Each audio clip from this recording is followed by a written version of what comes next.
we got stopped because we have to verify our ID. So I got 15 of these videos waiting to be uploaded, but I'm like, the verifying of the ID on TikTok is ridiculous. Lisa got this response today, and it said, yeah, see, he followed me back. Matt, yeah. Okay.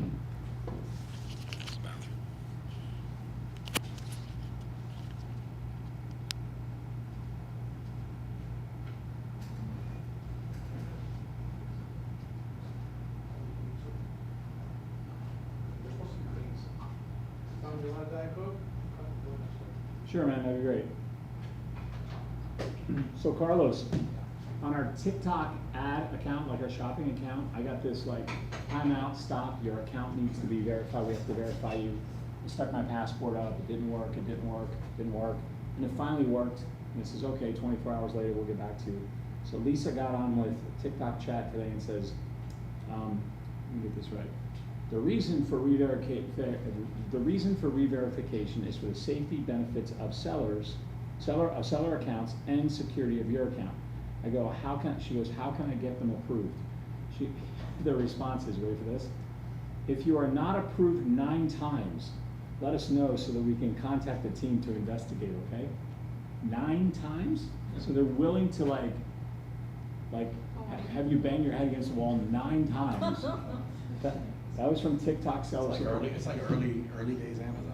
That's I'm what just I'm like, saying. I'm just like, oh my god. Carlos, we missed the early time of Amazon. bad. This is, we are catching Why up do right you now. think, it wasn't bad, why do you think he lived in China for like 7 months and just kept on throwing products back here? It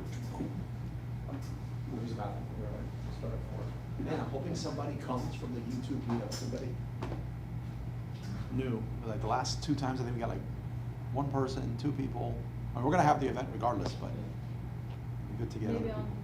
on, Huh? online maybe? Although the stream has people, but it'd be good to get in person, it's different. I just have to stand up, I'm not going anywhere, so. Okay, let me get my water. I haven't, Sorry. just trying to, trying to like put the fill like 200, like a 200 like 2 of them, like a 200, that's 400 packages right there. Chris is like, if they can do it, we can do it too. I'm not saying we're gonna package, just that we can make that sell on TikTok too. It's so easy to make it. And just and then we did send our first package to Walmart last week. This week. We tried it because it was available on Amazon. Sadly, it was so available. So we did print on demand, and we put up 12 listings, 200 and something variations of the listings, because each listing has 6 different pieces of art and 5 different sizes. So there's a lot of listings up there. We didn't even turn them on active when we already got a sale. It's like a $60 sale, whatever, nothing big. But then Travis Ross, what he's going to do for me is he's going to upload 2,000 SKUs per week Wow. onto Amazon and Walmart. And he's gonna, and I'm like, I don't have all those creatives. He's like, don't worry, I'm going on Creative Fabric though. Because there's so much stuff on there. And he's just gonna upload it across coffee mugs, t-shirts, sweatshirts, hoodies, tote bags. Thanks, brother. So we're gonna do it across 2,000 SKUs a week, so the 8,000 a month. And then we can do. Chris gonna cry. But it's just, and then I'll have my Amazon, which will be run by PPC by him, and I'll have, I don't know if I can do as many, I'm not gonna do PPC on that stuff, but I'm doing canvas prints. So billiard room, but customized. Because what I'm fearful of is I'm really scared of like developing products and then having the Chinese, no offense, but they come in and they just crush my product. It's the Vietnamese, they're still Is it on the- art. Vietnamese are like So, They're catching on, right? notorious for. so I just don't want to have a Me Too product. I don't want to have like he was showing the kits. I'm like, I'm sure I could go there and get a kit and get 200 sales and everything else and buy inventory and all that shit. But then sure enough, they're gonna come in and cut my legs off, right? I'd rather do the consumables that I source here in the U.S. that they're not gonna be able to import and come in here. That's So, for safe play. so for me, I'm doing for products, I'm doing the print on demand but customizable. So if you wanted to get into, dude, there's a guy on Etsy, he's got over 500,000 sales, and he's just the rug guy.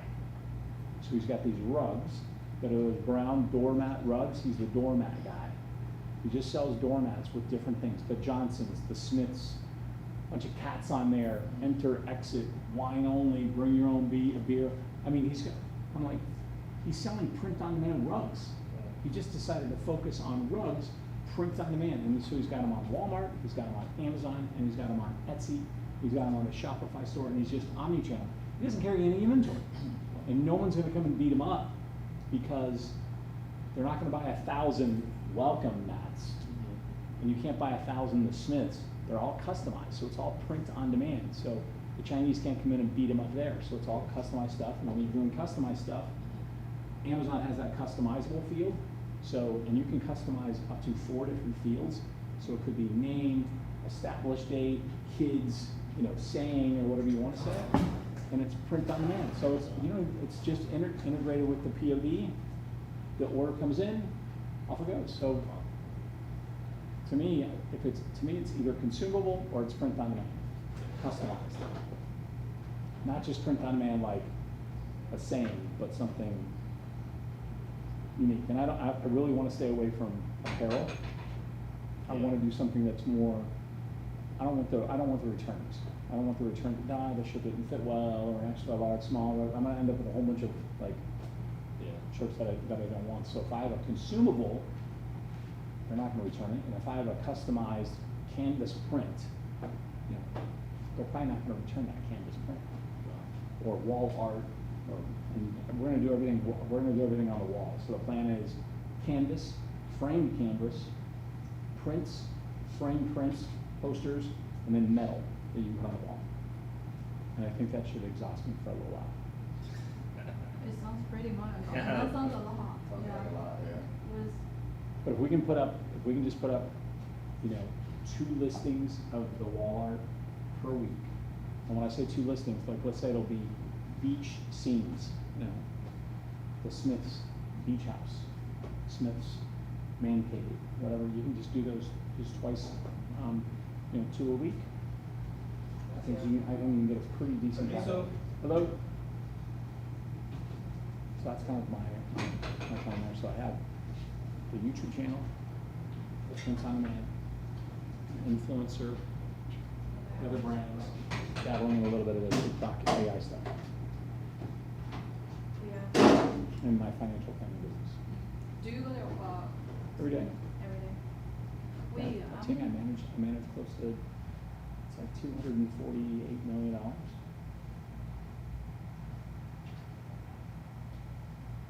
one day. We're gonna catch on that. And we were just too slow. We were just too slow. I told Chris we have to. What you guys are doing is you're starting, you're asking everybody around you for all their information. You're coming back with the same people, asking them for it again. And then another idea comes up, so the next idea, you're doing the same thing again. All over the place. Yep. Oh. So, So, man, You been everything good? Staying busy? you can say that. You can say that. Sure. I believe it.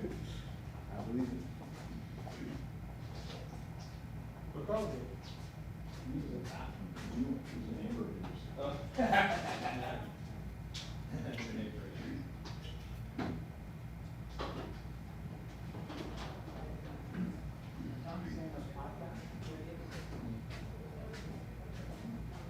where's everyone?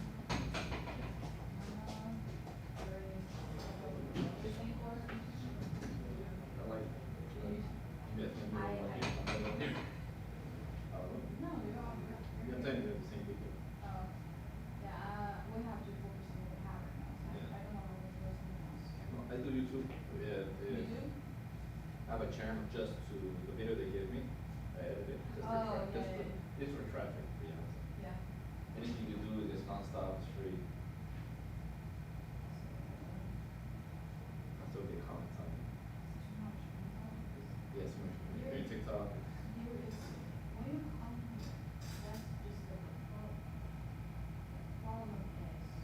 Especially on kids.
reports, if you look at impressions against, well, if you look at impressions, yeah, this is reports, there's a ton of them. They're not the best, but nor the easiest. But you look at, you're trying to figure out conversion rate, or you're just trying to see, See how many people actually see our page. what's it, well, that's impressions. Impression. Yeah. Okay. You're gonna be looking at your impressions and your click-through rate, you wanna look at your buy box percentage. Because even though you're the only one on the box, Yeah. sometimes it'll stand out and you realize that you only have the box 70% of the time. Okay. You might have to do a bunch of things, but for right now, I think those are the ones that, so some of the big ones to look at, this is like very elementary, but I think that helps here, is really high impressions, so low clicks, ratio, is 9 times out of 10 is your main image.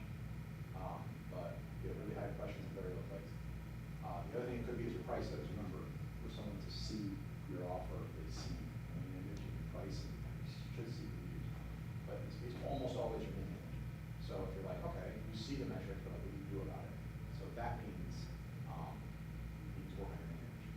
Okay. If you see a good ratio between impressions and clicks, but almost no sales, then something wrong with your detail page. And it's probably not your main image in that. Okay. Or a lot of the times what it might be is, if you're looking at the clicks that came through a paid ad, it could be that your targeting is off in your ad. So Amazon's algorithm, it's an auto campaign, is say you have a purple drone, and you're getting shown up for searches of like silver drone. I'm imagining, or just drone. Purple would be an odd color for a drone. So if you're coming up for a whole bunch of drone searches, you're probably relevant for the search, but your listing is purple. So that lets you know, either way, it forces you to look at, there's something wrong with my product detail page. And that may tie back to targeting. So if you look at your detail page, you're like, okay, I have a lot of stuff here that anytime this thing says drone on my page, it needs to say purple drone. And let me go back, and I don't want to show off anyone but purple drones searches. So it's supposed to tell a story for you to be able to take action on. And those are some of the biggest ones. Okay. We actually never, this is really bad. We're so bad. We never actually looked into the reports. Almost nobody does. We should. Yeah, almost nobody does. I want Private label sellers have a greater tendency to start at some point to look into the reports, but the majority of private label sellers that are starting don't. You really start looking into it, which is bad. I'm guilty of that too. But like, you really start looking at the reports when you start when capital starts becoming a conversation a lot more often. Like, so when you start it, you put it on a credit card, you're not really thinking of reports. Your report is the credit card statement. Right. But when you start looking at it, you're like, I need to get a loan. Someone has made me a cabinet, or someone has offered me $50,000 with X payback. All of a sudden now the report's been like, I'm converting at what rate? It's unfortunate, but that's the case. So don't look at this. The fact that you're asking this is amazing. Get into the habit of doing that. But don't give yourself up too much. Okay. Let me, I'll take a look at it first. If I have time, I'll ask. Okay. And also, for my very last message from the chat in the group, so don't worry about the PPT. I have another question. Did you see it? And I was asking, I asked Michael about the mobile policy. He replied, I see him next day, he mentioned. Really?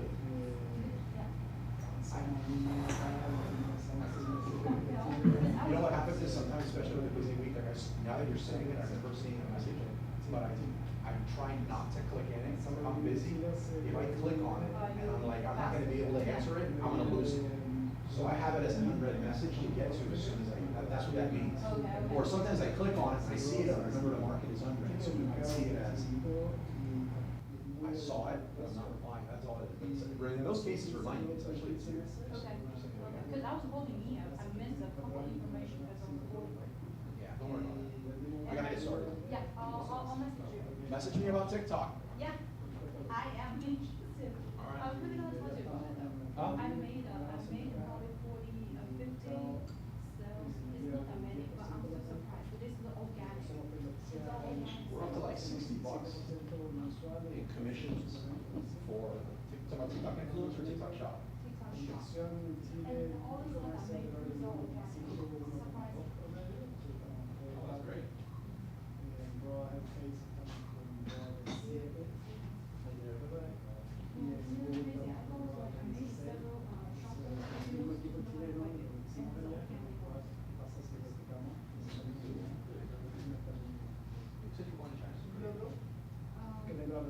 mensaje en inglés no está llegando de manera chica.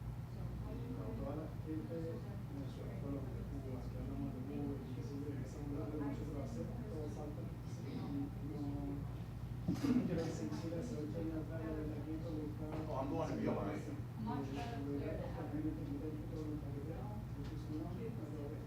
Good, thank you for coming, good seeing you.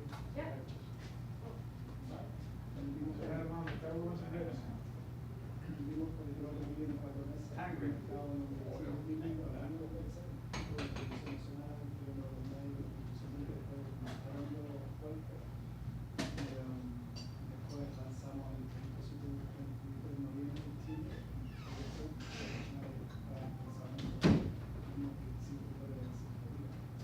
Hace 2 meses lanzamos Aquellos productos son muy comunes. China ya pasó de moda. Así es. China estaba de moda hace 20 años. ¿Qué proceso de vino?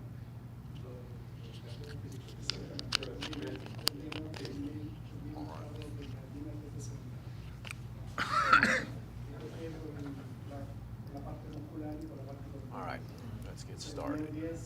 Son 50.000 seguidores, principalmente de Facebook, mayor, canal de televisión y canales.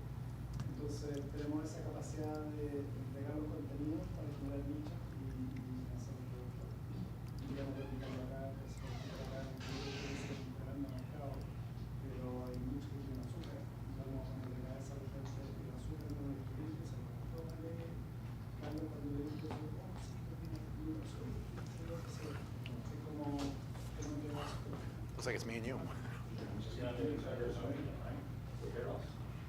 tenemos nada, pero básicamente la migración ayuda mucho y tenemos testimonios. All right, let's. I felt your frustration today. I hear you. Are you on? You live? I'm live.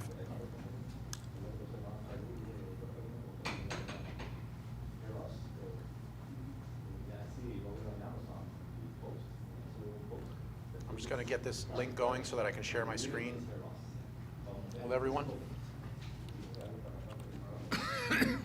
Carlos, what's in the ones you got? Where? No, Meat. Beef. Oh, it's meat. Beef. Not chicken. No, these are not chicken. These are beef.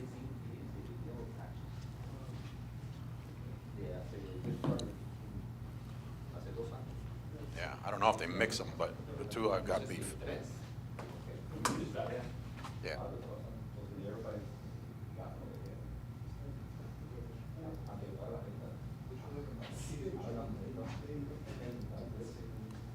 I'm not trying to find a cheese one, like, you know, a guess. Ah, you guessed what?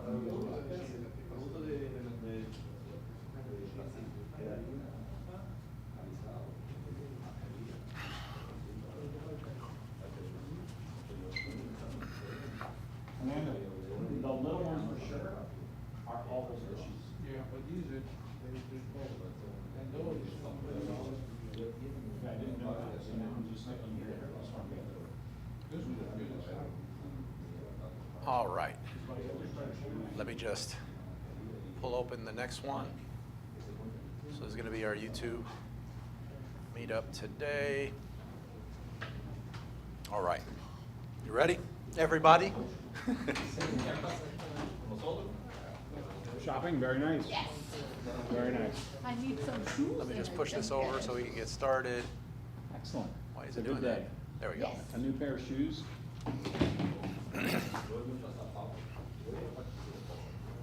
One question, you have something to do with aviation? I do not. Ah, okay. I'm I just mentioned because you say yesterday or what we had. a jet. You said, yeah, a jet, maybe here's a bottle, not? All right. I'm a financial advisor. I manage money for people. Okay. Uh-huh. Yeah. So like stocks, bonds. Uh-huh. And also this business was, is just for, you Just like a- it or? just a hobby. Great. You guys ready? Business is financial advisory because of him, I now have 6 brands, warehouses, forklifts. All right, I tried to get this set up ahead of time Great. And what you have is. because Carlos told me that one We're going to be sharing the screen a little bit. Sell bonsai accessories. I'm just going to X out of stuff from the last event. Sell a lot of dirt, so I bag dirt for people. So dirt for. And- Dirt is tierra, okay, yeah. Pero tierra diferente. Sí. Fertilizers. Uh-huh. Like fertilizers for different plants. Yeah. So same mixture, but different. And then- So bonsai. But the fertilizer, there's a lot of. All right. To vary with the. I'll share my screen in a second. Ingredients you have inside, nitrógeno, fósforo. You guys ready? The same. Yes. The label on the outside is different. Yeah. And the smaller, You saw that? the expensive they are. You buy the big sacks, more or less, yeah, in Chile is the same, yeah. That's one brand. I don't know what's worse, that it did that, or that I'm shocked that there's grease in it. Para la persona que ronca. Okay, So accessories for that. So I sell a lot of just water. Thank you, man. For la máquina. Sí. El agua. All right, so- Para todo porque no tiene calcio, Sí. no produce So tanto. you still water for that. I'm thinking we'll have some people coming in for the YouTube one. Otherwise, in the grand scheme of things, I think this is only our fourth, right? This is only like our fourth, maybe fifth YouTube meetup. So it's a relatively new meetup, with hence the difference between the Amazon one and the turnout and this one. But for those of you thinking about how to start a meetup group and if it's worth it, well, imagine if you guys weren't here for the Amazon one, what this would look like, right? And that's, you just got to do that for 10 years. And then no. But I think with Peter we have a lot. YouTube is something that I'm very into this. bullish on, like all aspects of it. But I'm one of these people that like gets their hands dirty and is doing something, Go where the money is. and then when I learn something, I love to share it. You can see that from the Amazon meetups. And we have people on the stream on this one, so something we learned about streaming the events on the other one, we're doing that here. So I started, and I put the plaque here, because I think it's the first time we've had it at a YouTube meetup. Very competitive. We've had it in the other one, which is, I feel a little hypocritical having the plaque up there, because that's like 99.9% work of my wife, but it's my wife. My wife and I started a channel for our kids, and it hit 100,000 in about 18 months, right? We had a bunch of goals setting out on how to do it. I think now it's at like 112, so it's like growing pretty fast. And me on the other side, I wanted to start a YouTube channel on aquariums, on reef tanks. And I was gonna launch this brand called Fish Doc. And I got all involved in it, and then I realized, wait a minute, the way I was gonna launch it was gonna be pure YouTube to Amazon. And then I was like, wait a minute, this YouTube thing is like very complicated. And there's a lot more here that I wasn't expecting. Like, I thought it was just set up a tripod and just like move the tripod around. But then the way that light works in the tank, and for anyone on the stream, I'm pointing to a reef tank over off camera. It got really complicated really fast, so it didn't happen. It's not that it won't ever happen. I still like the idea of a channel in that space, but I was like, wait a minute. With everything going on in the world, some exits I have under my belt, and I was like, my motivations on why I should start a private label brand, like a physical product brand, is not the clearest right now with all that stuff going on. This group is exploding and demanding more of my attention, like just all these different areas, family, everything. I was like, maybe I use the opportunity to, because my strengths on Amazon is like my email, a lot of digital marketing techniques that I have that I apply to different things, whether it's a dance studio, Amazon, or whatever. And I was like, maybe it's time to sharpen, like to add another tool to the toolbox, and that's gonna be YouTube, because I see that it has a lot of power. As a matter of fact, I've said this before, and I'm gonna try not to use the word Amazon throughout this group, because it's a YouTube group, not Amazon. But I said this before, I think the platform that has the best chance to give Amazon a run for their money is YouTube. They have the influencers, they have Google Ads, because Google is YouTube. They have channels with influencers that are ready to create content in exchange for being paid. They have a way to pay. They have Google Shopping, and people sell products, primarily print on demand, but they sell products on the YouTube channel. Like, people will have their swag at the bottom. So they're really poised. The only thing they're missing is the logistics, which is a huge one, and it's like FBA. Look at TikTok losing 20% of their sales, just hemorrhaging it to Amazon FBA. They would have the same issue otherwise. So I was like, well, if I'm going to learn YouTube, why not pick a subject for me that is the easiest in the world to do? Like I could sell online with my eyes closed. So I'm like, I don't have to think about the subject matter too much. I can just think about learning this new craft, and then the skills I learn, I'm going to be able to apply them to any business I want in the future. So I'm already looking at how to apply this for the Salsa Kings Dance Studio. Earlier in the meetup before this, I showed you guys the balloons and how the guy with the balloons is making animal balloons and just sending the traffic so content first, and then sending the traffic over to Amazon. That's a genius. How many other things could that be done? So that's what I'm trying to learn, is like how to really do YouTube in that way. I took like 2 courses. I caught one called YouTube Like a Boss by Sunny Lenarduzzi. And to be fair, I took the course when I think what she was teaching was what you should be doing. And it was very search-based. So how to fix my thermostat. You want to see how to fix my thermostat, and you'll never subscribe to that person. You'll never go back. You might subscribe just so you think it's easier to find in the future. But you didn't go to it for entertainment, so it's very search-based. And that's what she taught. And then thinking of like content and creating content, which is what we do with these meetup events and my email content, you know, YouTube being another form of content, I come across a guy named Ali Abdul, who's brilliant. And I took one of his courses called PTYA, Part-Time YouTuber Academy, and I was almost about to get his accelerator. And not to say anything bad about Ali Abdul, right? I'm sure it's great. His PTYA one, I did learn stuff from, and it's basically the PTYA course, Part-Time YouTuber Academy, is a course, like a self-paced course. And I think they have an accelerator, which is more of like a group cohort, move along at our pace version of it for significantly more money. But it was very one size fits all. Then right when I'm about to pull the trigger on this and just go into the more advanced accelerator, we discover this guy named Ed from a channel called Film Booth. And now I think he's got Creator Booth is the other one, but it's Film Booth, Creator Booth.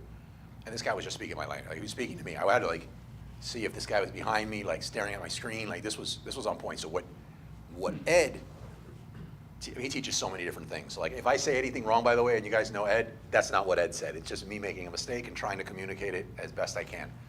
But Ed has this thing called edutainers. And it's that you are a business and you have something to teach the world, but you need to do it in an entertaining way so that people will want to pay attention to this.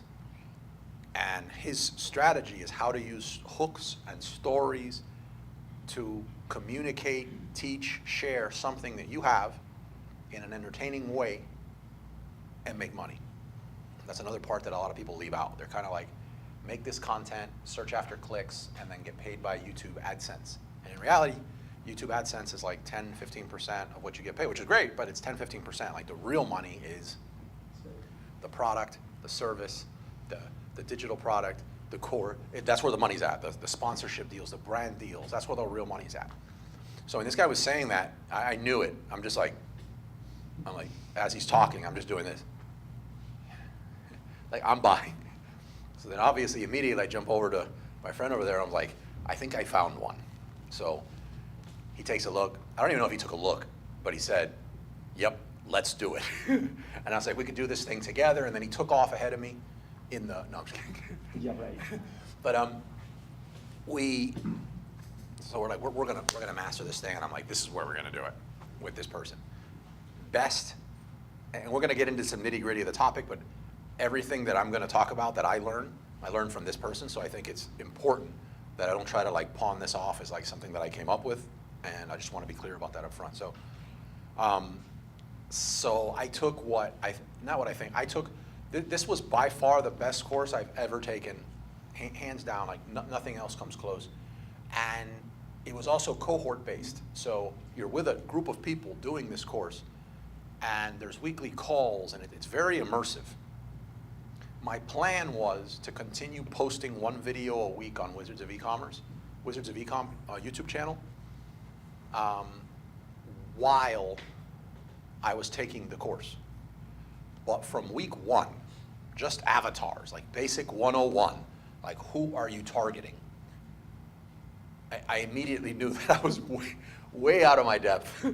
That not only was how I was approaching YouTube wrong, but there was several areas of my life, personally, the group, how I picked topics for the group to do content on, that were just wildly off the mark. So an example that he gives, and this is just the genius of this guy, Film Booth, which by the way, I'm going to keep saying that. I don't have an affiliate thing for him or anything, and his course is not cheap. I'll put that out there. But I am going to tell you that if you are considering doing it, like it is the best investment you can make if you're serious about YouTube. But one of his things of genius that he's able to do is get a topic and put it together in a way that a 2-year-old can understand with a very easy visual. So one of those visuals, and I don't want to pull his chart on the screen because that's something that he created, but imagine a circle starting with a small circle and then slowly getting into bigger circles, right? And each circle, starting with the circle in the middle, is the number 1. And then each circle is 2, 3, 4, 5, 6, 7, 8, all the way to the biggest band on the outside, which is 8. So what he says is that you are the person in the middle. The content you create, you love it. You love everything that you create. You understand it because you created it. And using Amazon again as an example, after I said I wouldn't say it, but I can talk about Amazon with anybody. I know all the acronyms. I can do your ACOS, your CTV, your AOL. I can do anything. And to somebody that's brand new, they would just be yawning. I'd be like, what the world is this? So it's no different. It's no different. Like when you create a YouTube channel, if your goal is growth, right? You want to create content that uses all the acronyms, or do you want to create content that breaks it down to where a 2-year-old can understand? Which type of content do you think would be more appealing to most people? The 2-year-old, right. So let me show you. I was going after growth. This is a friend of mine's YouTube channel, by the way, who was in the course. But I was going after growth. And let me see, where's my channel? How can I just go to my channel?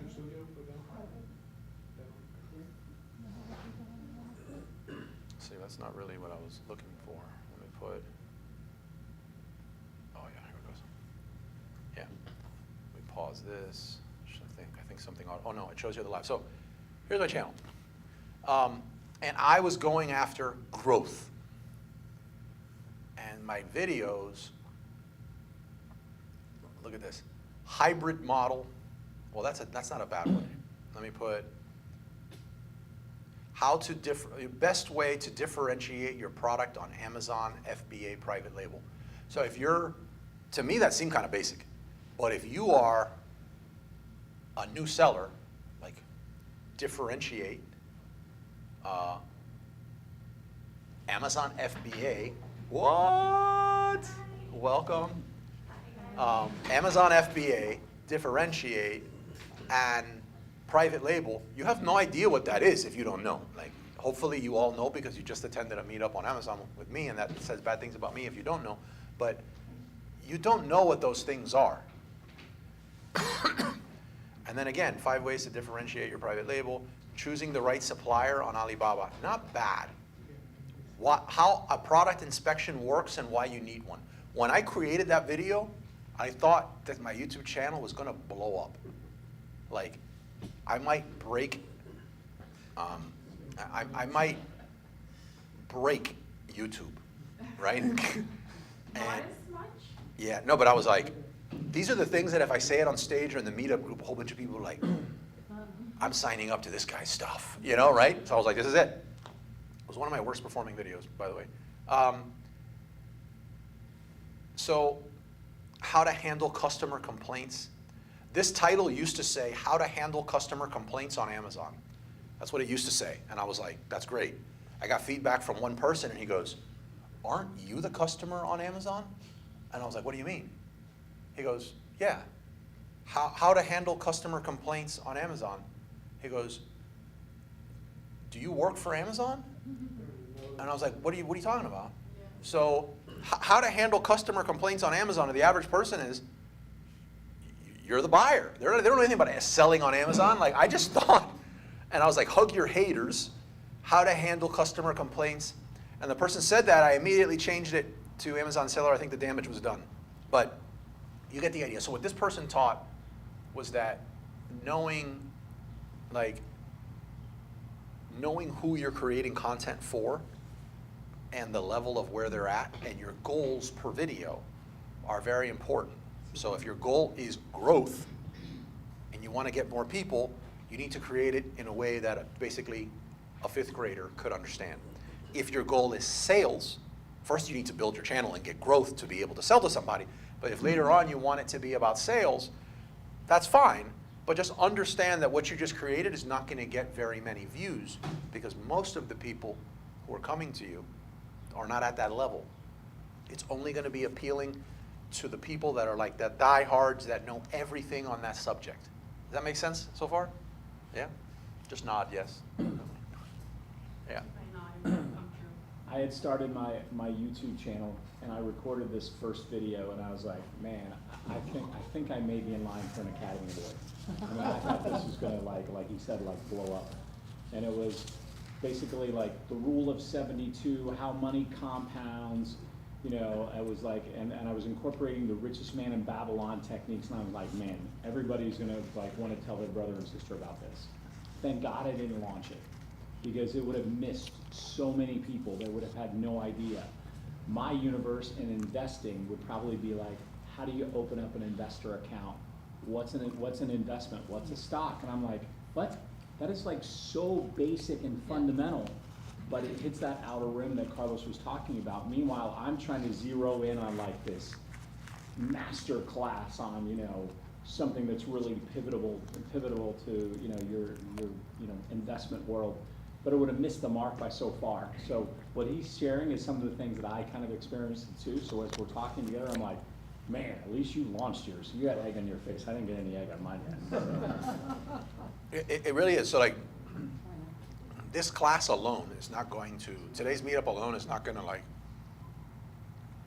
there's so much more that's involved.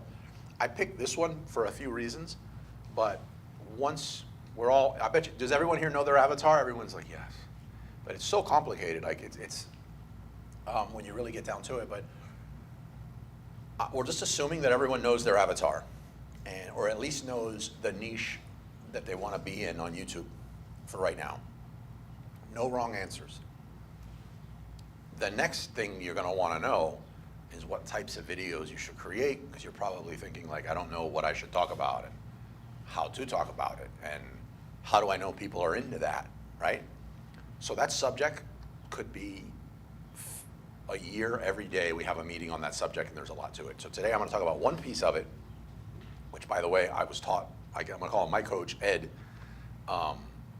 Film Booth, if you want to see his YouTube channel.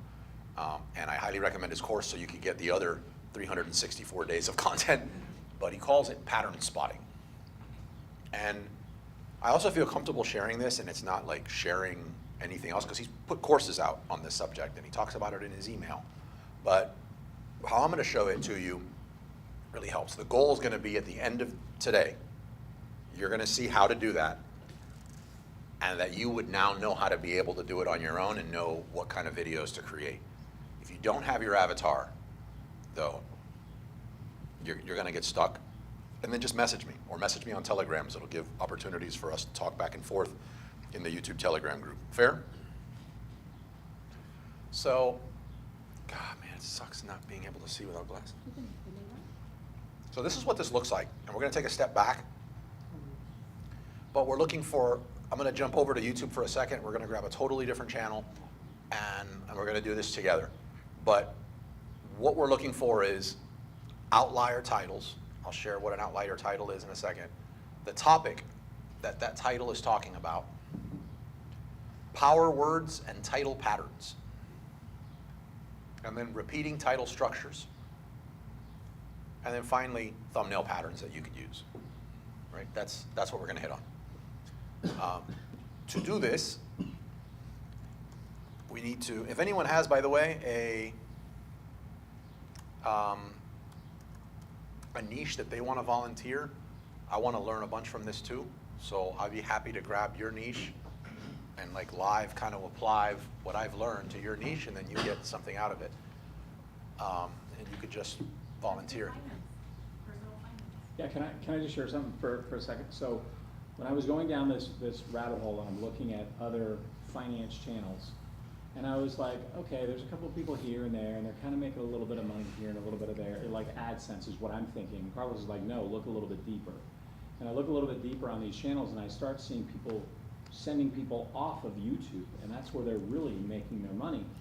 And what really struck me, and I don't want to pick on her, but I'm going to pick on her.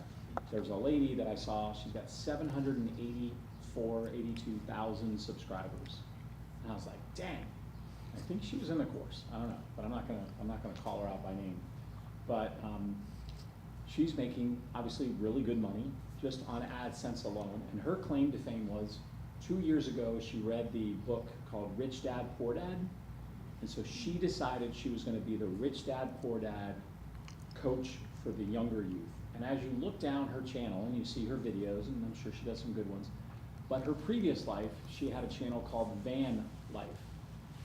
Now I'm a financial advisor by trade, and I've been doing that for 32 years, so I have all my different series and designations and stuff like that. She has none of them. And I look at somebody else's channel, and they're doing credit cards. This guy's making $4 million a year telling people about credit cards and investing and how to open up a Fidelity account. And I'm like, wow. I mean, this is not just like little drops of money and to do this as a little side hustle. There were some serious things that they were doing, and they weren't in my space, technically, like as a professional in my space. So when I'm seeing other people do this on YouTube and they're just regurgitating content that's out there, there's a lot of power in that. So to me, that's what kind of turned the needle for me, and I said, okay, this requires a deeper dive in. And so to find, you know, a coach like this to kind of like guide us along in terms of how to funnel this is really cool. But that's what turned the page for me and had me lean in and go, all right, I think I can make something fun out of this and something that can actually make some pretty doggone good money. So Yeah, that's all on point, by the way. But finance, if we're going to pick the finance one is kind of like you have these silos. And this is me talking again, not film, but like you have these silos in YouTube. And each one has like a parent to the silo. And then you have AdSense or cost per milli that are assigned to each one of them. So in the finance one would be like the parent of that whole silo. The tippy top of that, you get into credit cards and personal finance and investing, that's like the crown jewel of that category, has the highest amount that they pay in AdSense, which is really not a metric you should pay a lot of attention to, but it's one we all talk about, and that is when an ad shows up on your channel, YouTube's gonna pay you a small percentage based on that. So if I have a product about personal finance and I want my ad to run on a channel, other people who are into personal finance, they're doing the same thing. And since the profit that we can make per client is much higher than a recipe food channel, we end up paying more per click to have our ad shown on that type of channel, which means your percentage of that larger dollar amount is bigger. So you make more in AdSense for YouTube to be able to run. That's what that happens. So for e-commerce, that is in the same category or silo as finance, but it's probably midway. So meaning the AdSense that I could make per click or that I get from an ad being run on a commercial, an ad on my channel, it's probably gonna be half or 40% of what you could do on a type of channel that Tom would do. But at the end of the day, they're all under the same silo. So if we're gonna use that, just for time's sake here, I'd rather use, because some of the categories that we would be going at to do pattern spotting are gonna have a lot of overlap, especially in their title structure and what needs to be done. So for time's sake, then I'll just use something like this.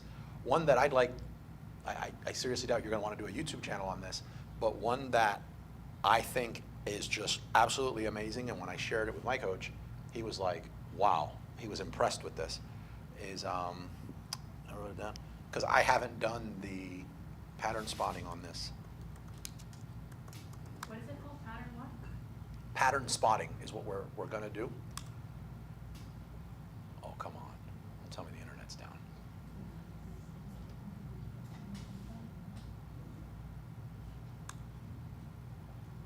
Is the internet down, guys? Your internet's been really difficult. I couldn't log in today. Well, this will stink pretty bad if the internet's down, because we're gonna be like heavily dependent on the internet. That's amazing. Huh? Mine has a check mark. Okay, well, let me just give this thing a second to, is the stream still going? Can you?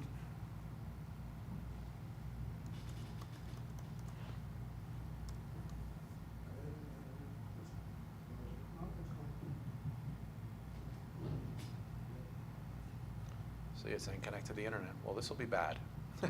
For the, oh, there we go. It came up. Well, that was good. Yeah. Is this channel, it's called Accounting Stuff. Oh, I know So you would this- think I know this guy. it would be the worst topic, like if you're thinking of entertainment, nobody thinks of accounting, right? But this person's channel, he does everything right. Can you And share the screen or? oh, that means when it did whatever, that it didn't. It's just showing the table.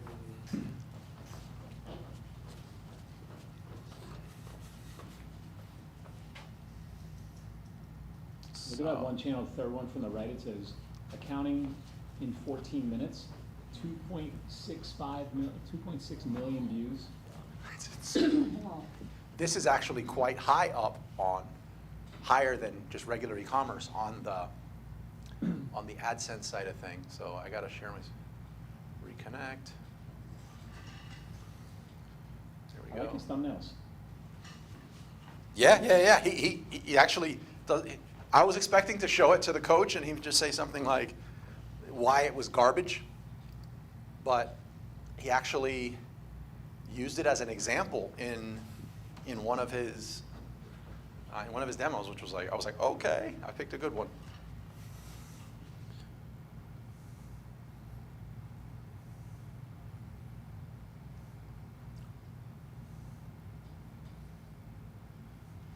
Let me just make sure it's showing, and then I think we're good to go again. Yeah, it's good. So this is a good example of a boring niche. Sorry for anyone that's into account. Huh? It's a different view, but not the screen. It'll come over. Let me know if I get another minute it doesn't. Yeah? Okay.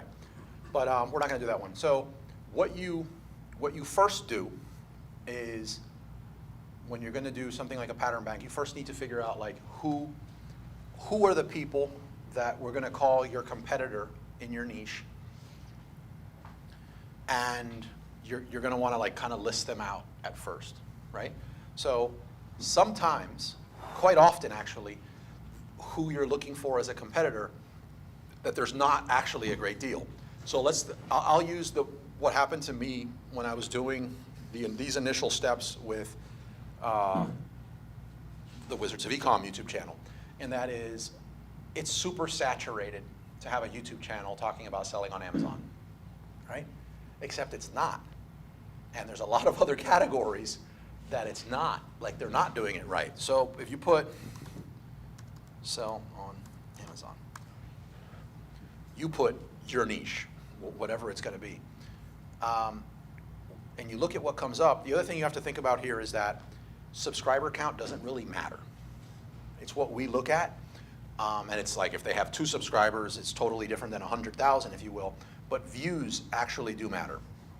So like, for example, this is the channel that dominates pretty much every Google search that's out there. But when you look, 356,000 subs. And when you look though, where's the views? They come to his name, Travis Maggiani. Yeah. Videos. Hey, when you look here though, and you go to videos, you'll see that his view count's not actually that high. It's very low for that many subscribers. Good, good. It's very low for that many subscribers, so it's like, okay, why does he have 300 and something thousand subs, but he's very low on subscribers, on views? And several reasons. One, he could have bought a bunch of them. The other one is, how long has he been around? Because search-based content, and let me show an example of that, is, let me go to oldest.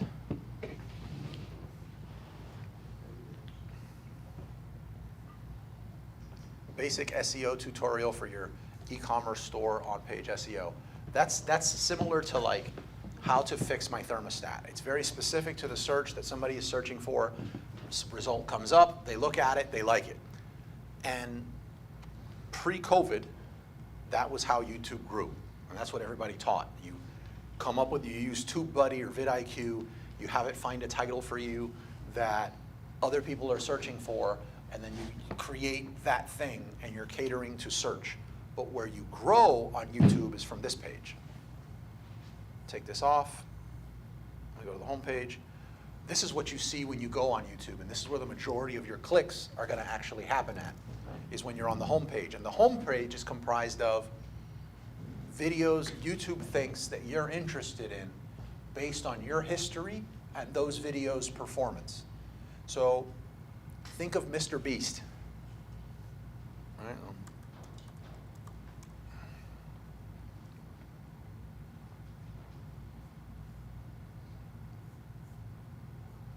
10 minutes to escape this room, 10 minutes to escape or this room explodes. No one searches for that on YouTube. No one searches for 7 days stranded on an island, right? But if your search history shows that you consume content on YouTube that is entertaining or semi-entertaining, they know currently, and if your age is, under 25, or you're immature like me, you're like, that guy will watch this, right, for 45 minutes or an hour. And they're gonna say, let's test it. They test it by showing it on your homepage.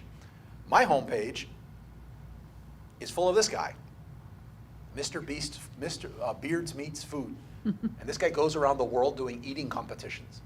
I literally watch this thing from beginning to end.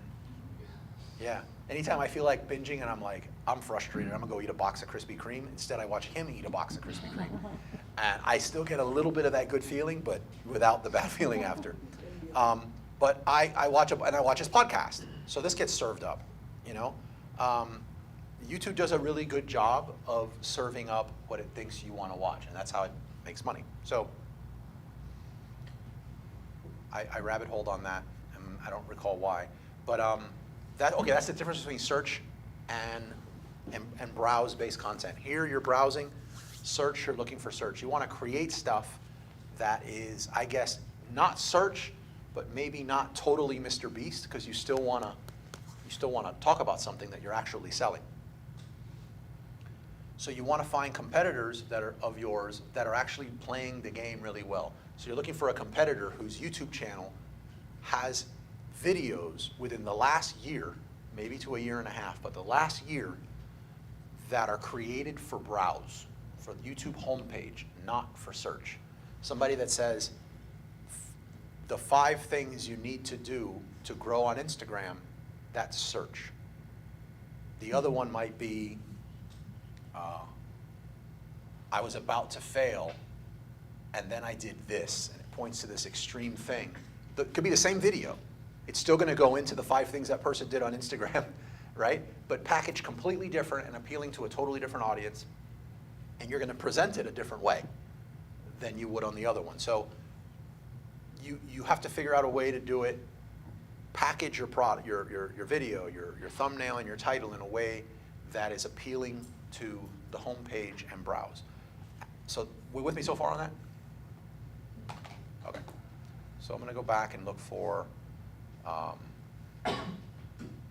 so this is what I found. Here are a lot of the channels that are either directly in my niche, like for example, my wife quit her job. We're in the same category, Steve Chu, great guy. But when you look at this person's, I'm hovering here so you can see it without me jumping over to YouTube. Look at his thumbnails. The thumbnails are not really good at all. His titles are great, but his thumbnails are not. Can you see the screen here, guys, or is it got to get bigger? Okay. But his titles are great. So when you look at this, what I did is I wouldn't do this with an actual channel too, but I went through his channel, and I went through the last year of videos that were outlier videos. Well, you know what? I got to show what an outlier is, otherwise it's not going to make any sense to you. Do you want to also tell them about the dummy YouTube channel? Yeah. Or not? Yeah, so that's a good one. Yeah, let me say that now before we get too far ahead. So one of the ways that you can automate the knowing who is creating the great content in your niche that you should be following, I thought this was genius as well, is to create another YouTube channel. That means just create a Gmail and go in there, and with your Gmail, go into YouTube and log in under that one. And then go watch a video, go play a video of someone that's in your channel. And then you need to let it play the entire time. You can drop the volume all the way if you want. Someone that's in your channel? Someone that's in your niche, yeah. And you can drop, like for example, the accounting one. I don't think you're gonna do accounting, but anytime I think of you, I think accounting. But you were to go to this accounting stuff, and you're like, well, that's one channel. You play accounting stuff thing in the background while you're working. And then when it finishes, watch the next one, and the next one. And then refresh and go to your home page, and you're gonna see stuff on your home page that's, guess what, about that subject. And YouTube, remember, is only gonna serve it up to you if that particular one is actually doing well, or similar to what the other one was that you watched. The other thing is that you wanna make sure that you watch that video all the way through, because if you leave early, you're sending a signal that you weren't that into this video. So you need to play it through, maybe click on the next one, and make sure that you don't, fall prey to the YouTube algorithm and just start watching some other cool stuff.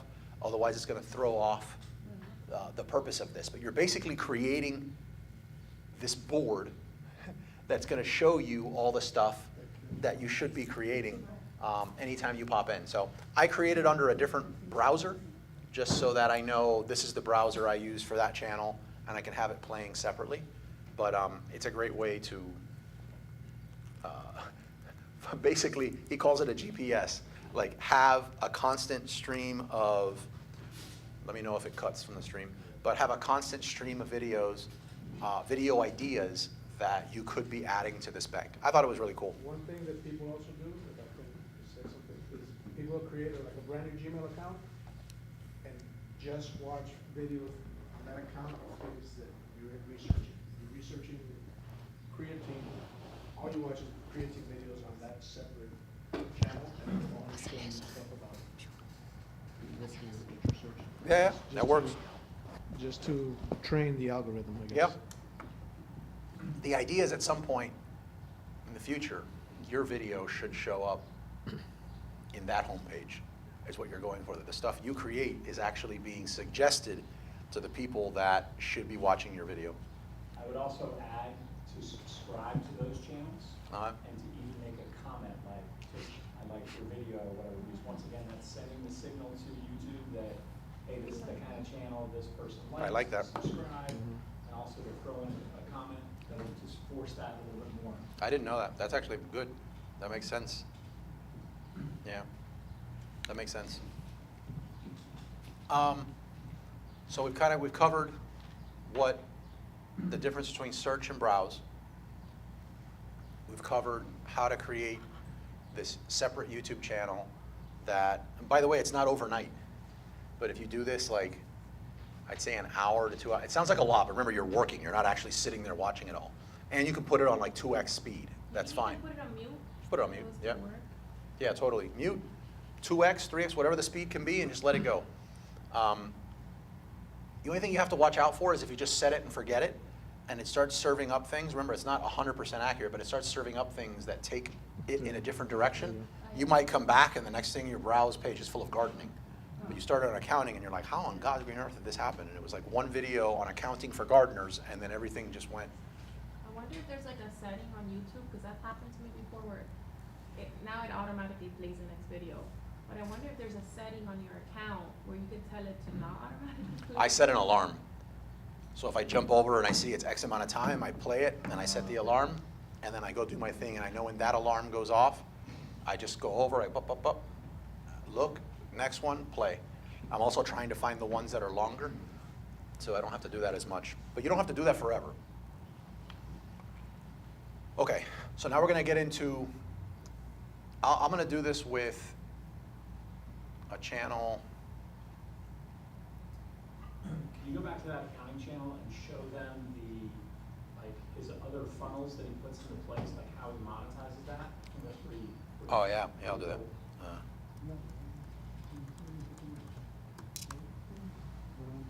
What? Come on.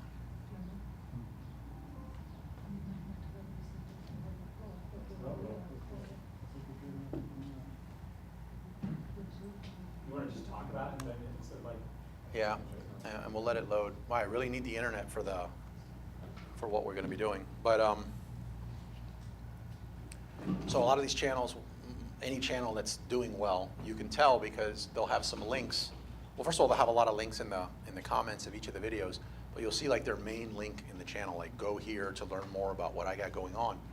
And you'll see, like in this accounting one, this person is killing it with templates, like digital product templates. Like, here's a template for new couples who just bought their first home to have a budget. It's really just like a ChatGPT looking like thing that's just like, here are things you should track and maybe some that are not so obvious. And it's on a digital, it's on a Google sheet or something, you know what I mean, that you're gonna be able to just copy over, and you feel like you're taking action and you're doing it, and maybe it'll help. It's better than not doing it. But he has different little products like that. Or, you know, the extent of my accounting knowledge is very limited, but like say, I think of QuickBooks, and imagine if there's a QuickBooks thing starter. That's the easiest thing for people to start, whatever the starter things are, and they're making affiliate cuts off each one of these things. So digital products and affiliate cuts just make a ton. I'm in a group with somebody right now, and on just like the digital products that they create. Well, I'll tell you the one that Ed shared. Ed created a digital product for like $100, and I think it was a training. It was pretty much a class like this, obviously presented better and with internet that works. But like he presented a class like this for $100, and I think the last number I heard that he sold to date over the last like 3 years of this thing is close to $2 million off a $100 digital product that you just download and watch. So like these things really add up. Man, this would really, really stink if I can't play this.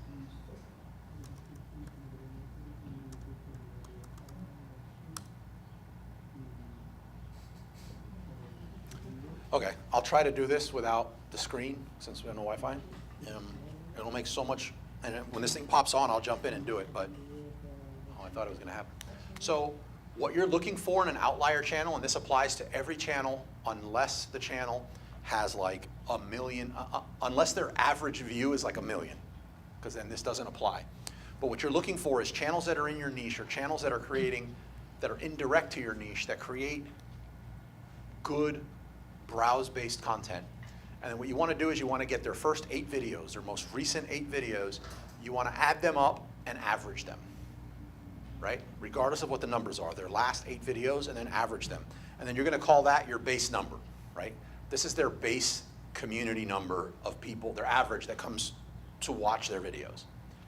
And then you're going to say, I want to see only the videos that are 5x that. So let's say their average was 50,000 views per video. You want to now look for any of the videos that are over 250,000 views per video. And those are like their breakouts. It's not to say that you shouldn't also look at the 50s, but for the purposes of pattern spotting, you want to find the stuff that's like 5x their average. And what you find is, you you start compiling them, and some of them you'll see like this person has 1 million views, and you're like, whoa, that's a mega outlier. Let me just write 1 million next to this one. But what you're going to find is you're going to find a pattern when you look at this, and it's crazy when you see it, is the YouTube creators that create content, they don't like to guess what might work. They only create videos on what actually works. So you'll see somebody that says, I wonder if I can still open it here even though the internet's down. Oh yeah, it'll work. So watch this. Repeating title structures I have here, and then I'll show you where it's at. It's X is killing your Y. So watch this. Temu is killing Y here. Amazon FBA sellers, here's what's happening. So then, where's his pattern? Is it beware or is it killing on this one?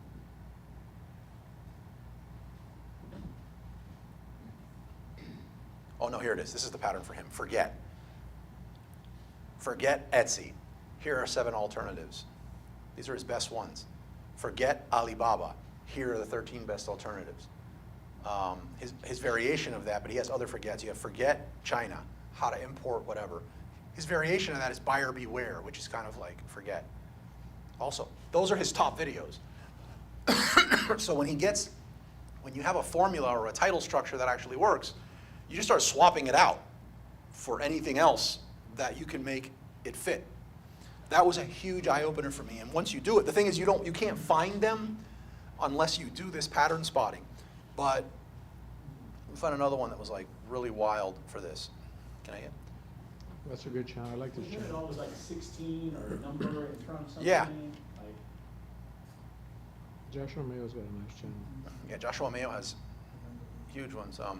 His repeating title structures are make and then insert large number per insert day, week, month with insert easy activity or well-known platform. That's his structure. Now you could swap that out for anything. So it's make 1,090 per day with this automated side hustle. Where's this one? Make 4 easiest AI side hustles to start in 2024. 4 ways to make 10,000 a month in 2024. What is it that you had said about the outlier again? Like The outlier you want, remember this doesn't work if the channel has 50 views. You want to be at least 50,000 views. And you want to make sure, you want to get their average, so their 8 most recent videos, add them up and do the average.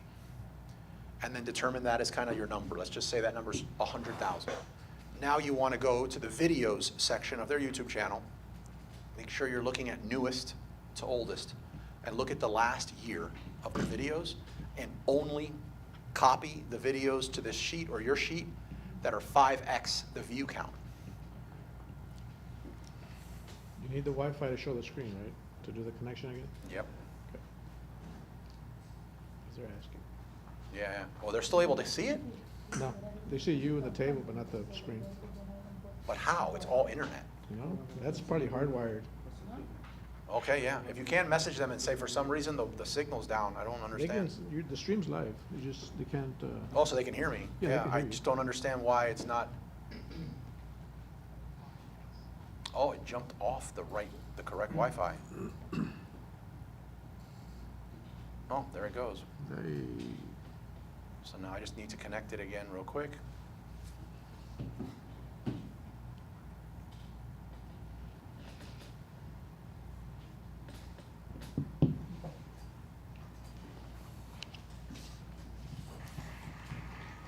So hopefully we can do an actual pattern spotting now.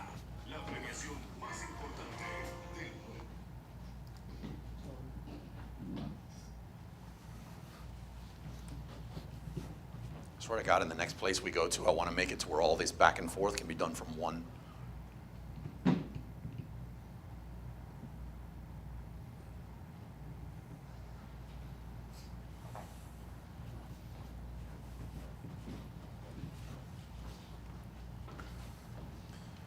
Guys, feel free to get some of these empanadas and this stuff.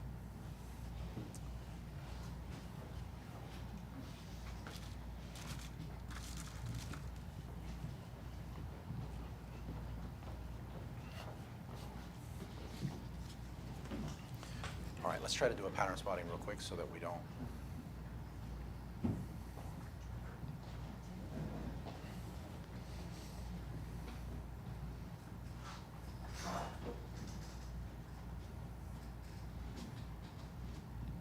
Hide. And who do I want to do? Let's do. I'm going to try to do.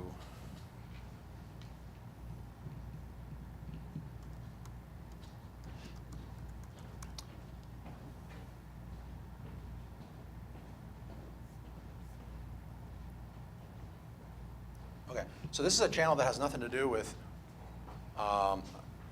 business or anything like that, but like say you look in your niche, let me just glance real quick and see if there's a better one.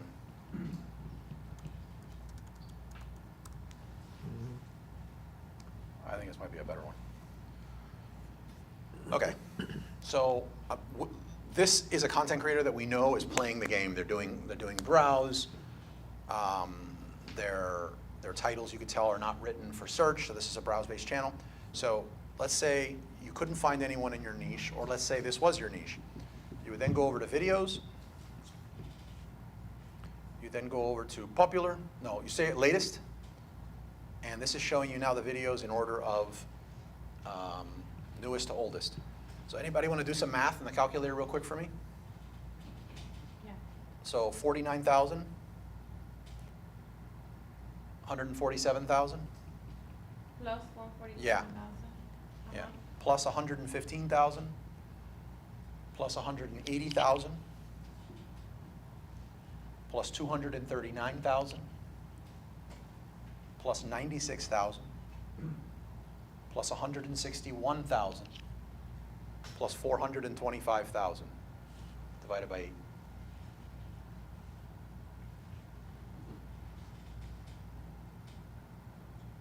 What is it? Divided by 8? Yeah. 176,500. Okay, so 176,500 is the number. What's 5x that? 882,000. 882,000. So we're looking, when I'm looking at this, 750 would make the cut for me, but we're looking at 750,000 and above. And let me just, I'm going to come over here. I'm going to put,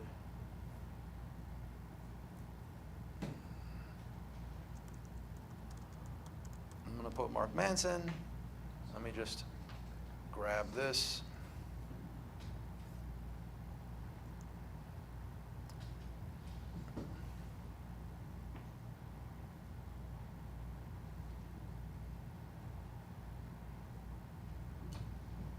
That's good.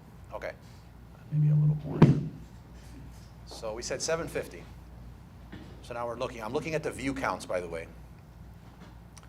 We don't have anything in there, and we're looking for the last year. How could it be 750? Yeah, No, it said 175. 175 times 5, yeah. Right? Yeah, 175 times 5. 750. So I'm looking really quick. Right here, 952. Now, ironically, this particular one that you're seeing here, that thumbnail, I just took a photo shoot. Let me see. So, have I posted that one yet? Just to the group, I think. In the Yeah. Telegram group, I right? think, yeah. Let me see if I can open it so you can see. Like this is.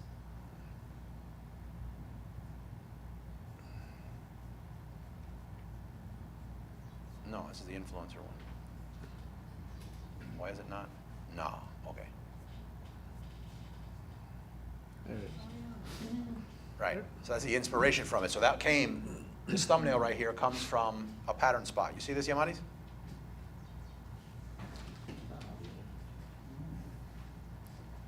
So this particular one that you see on you, we just happened to find this one, him looking between books, and I took one looking between books. We're not identical. He didn't create this either, by the way. This is a massive creator. He's not the first one to have created this. This person basically did their version of pattern spotting, saw this was something that worked, and then they did it. Yep, Tom? I think we added all those numbers together, and we came up with an average of 175. Okay, with an average of 7, Average of 175. 175, and 176. You want to 5x that? Yeah, Yeah. which was 750. And then it gets you to your 750. right, So we should be looking at views of 750 or more. right. Okay. Yes, but we haven't, so we got, No, that one has 952,000 views, I think that's why you picked it. Right, but we missed one, because this one above it has 1.6 million. But anything 750,000 and above, we want to get. So we would grab this, copy, What did you click on? just right-clicked on the title, right? I just wind up pasting, but you see it there. And then we keep going, and we're like, oh, this one is 1,000 or 1.6 million. And we're gonna do this for the first year. Remember, we're only 2 months in. 1.5. 1.5. I'm already seeing, I've been doing this every day, so like I'm seeing some patterns already, which is good. Why are you 88. doing it every day? You wanna keep studying different channels? Yes, I wanna find the patterns in every channel that's working in there. What they said is, the coach, do this for, he says, if you spend 30 minutes to an hour a day doing this for 90 days, and I'm like, Oh my God. I'm like 3 weeks in. I don't think you need to do it that long, but like, I'm already at a point now where I just said this. Like when I started doing this was a very painful process. But I'm at a point now where I just glance at this and I'm like, yep, I can see it. It's very, like, valid. But it comes quick to where then you don't need to do that anymore. You can just visually look at stuff and jot down what works. I think for me, dispelling the myths of YouTube when I initially came into this was, what was the most difficult thing gonna be? And I think everybody would probably say, oh, it's gonna have to be filming, and actually speaking on camera is probably the most difficult thing I have to come up with. But after going through this process, that's not the most difficult thing. It'll probably end up being one of the easiest things. Once you end up Yes. script writing, or editing, or putting B-roll over it, it's gonna probably be pretty easy. So this stuff here that he's talking about, finding your titles, which is your homework, and identifying the trend spotting is probably the most important thing Right. you can do, because if you came up, I don't know if you were here earlier, but I had an amazing topic that was gonna be like Academy Award winning, Yeah. but it would have bombed, because I didn't do Yeah, the trend, this thing. spotting. And then he's gonna probably get into thumbnails, so those two things are probably, title and thumbnail, Yeah. are so much more important than the content that you make, because the content you make is not gonna be as hard to create as you think. Yeah, Is that it fair still enough? has to be quality content, but this kind of. But this is your, justifies, like, how yeah, to no get- one gets how to get see, views. no one gets to see your quality content Right, yeah. if they don't click on it. Now, to clarify, you're doing this with channels in your niche that you You found. you through- start with one that's in your niche, Right. and preferably if you could find a direct competitor, but what a lot of people find is your competitor in your niche is playing an old game of YouTube, and you think they're your competitor because they have a big subscriber count. But in reality, it's not the subscriber count that matters. It's your view count. And how are you doing right now on your view count? And is this a channel that's going for search, or is this the channel that's going for browse? You want browse. So if you see a channel that has a bunch of subscribers and they have a low view count, you don't want to be modeling that. You know, the competition on being found for how to fix your Honeywell thermostat is, it's where you die, you know? But a title that says your wife is hot, like the billboard, you click on that, right? That would be more of like a title that's for search, but it could be on how to fix your Honeywell thermostat, right? So how it's positioned really matters. And that, to Tom's point, like that process and this is what unlocks that. And otherwise, you're just going to be, you'll eventually do this and quit. You bring up a really good point, though. You say good content. We're assuming that your content is gonna be good, so we're gonna make that as a given, right? So your Right. content's gonna be good. You're not just gonna sit there, turn on the camera, and not give any kind of value. But we wanna still, if you don't have anybody finding your amazing content, it's gonna flop. So the thumbnail and the title are gonna be so critical to that in terms of moving and advancing with that. So assume that your content is gonna be spectacular. I know it is, so. I assumed mine was, and That makes more everyone's pointed out that it hasn't been. Well, So- you know, there's an amazing feature, it's called delete. So it doesn't come out great the first time, you just keep delete and try it again. Yeah. That's it. This will only take like a minute or two, but I think it's gonna matter a ton when we go to the next step. So, and it also is gonna kind of show how quickly you can do this. So you don't leave here thinking, oh my God, well, this is gonna take weeks. And you're only gonna do this for the first year of content. that is an outlier, and it's an outlier because it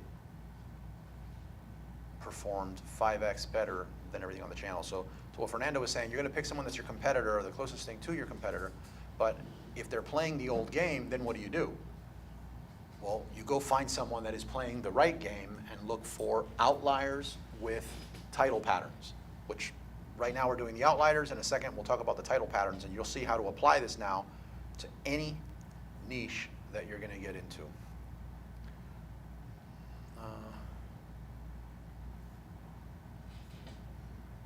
Do you guys see what we're doing? If not, let me know so we can explain it again, because it's going to...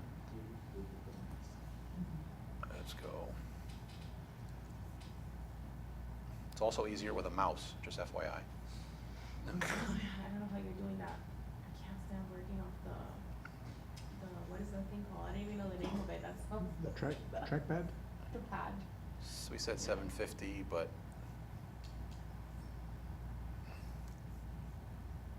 we're almost there. Anyway, no, yes. So are you gonna do it for 90 days? What do you mean 90 days? Yeah. Yeah, no, I got it in my calendar for 90 days. That's 2 years. Okay. We did it. All right, we survived.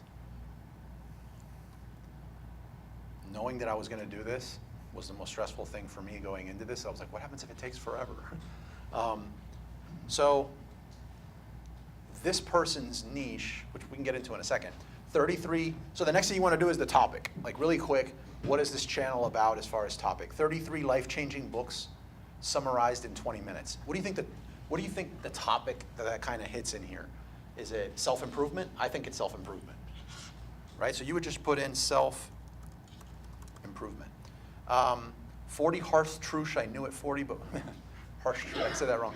40 harsh truths I know at 40, but wish I knew at 20. We call that wisdom. Is it self-improvement again? Right? So we'll say it's self-improvement again. I explored the most depressed country in the world. This is what? Lifestyle?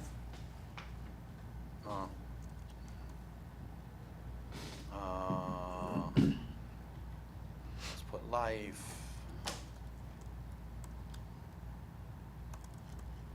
Are there specific topics that you have, like Um, categories on YouTube I- when you go create a video? This is more just, and I'm not going to do all of these because this requires a little more time, but you're going to go through and you're going to put like more or less what the topic is, and at the end of this, you're going to look at it and say, with this channel that you really don't know anything about, you're going to be like, wait a minute, almost all their, like you may know them for one thing, but you look at it, you're like, you may know them for credit cards, but then when you look at this, you're like, they got 3 videos that blew up that gave them everything, and they were the 3 videos they did on Bitcoin. Is this the correct person I want to model for my channel? Like, this is going to give you that clarity. Or say this is self-improvement, life, family, and you realize, you know, the family one is not something I want to do on my channel, so I really don't need to look at those where they talked about family. I just want to talk about X. So this is going to give you that clarity on the types of topics that you can be looking for, and therefore find other channels based on that topic. This is where I think it starts getting really interesting. So we might spend a little longer on this, but this is power words and title patterns. We have, I don't know why they put power words and title patterns together. How I do it is I do the power words here, and I put the title patterns or repeating title structures, which I feel is the same thing, in column D. But I'll show you what that means. So for patterns, power words, let's do power words first. 33 life-changing books summarized in 20 minutes. What would be the power word to you? Life-changing? Life-changing, correct. I'm saying correct like there's only one answer, but I'm sure it's different for everyone. 40 harsh truths I know at 40, but wish I knew at 20. What would be the power word there? Harsh, I think. Some could have more than one. Truths, yeah, harsh truths. Truths. Yeah. 5 life-changing. We got life-changing again. So we're already like, wait a minute. Remember, these are the outliers on the channel. But truths by harsh. Harsh goes with truth. No. You want to do it together and So, then, the number, the,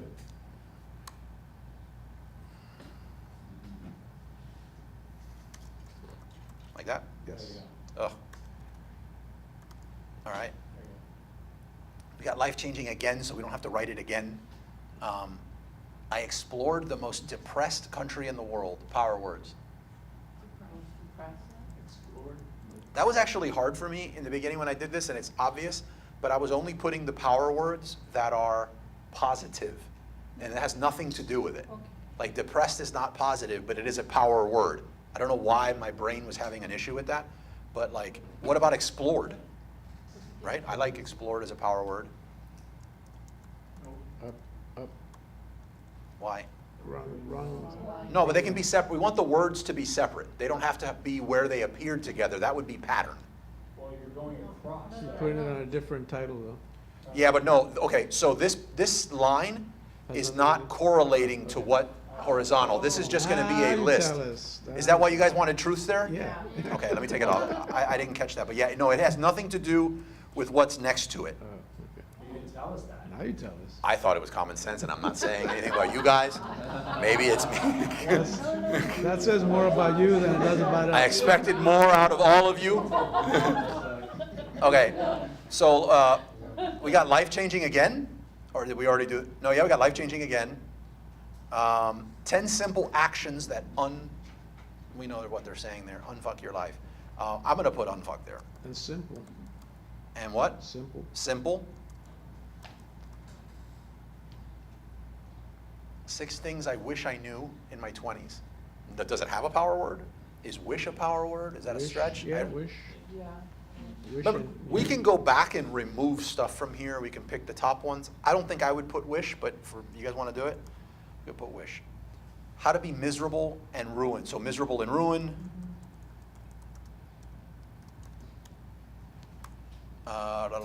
Best relationship advice. I'm going to put best and advice.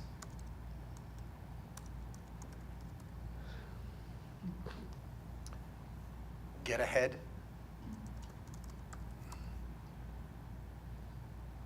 I think starting today is a power word. I think starting today hits together.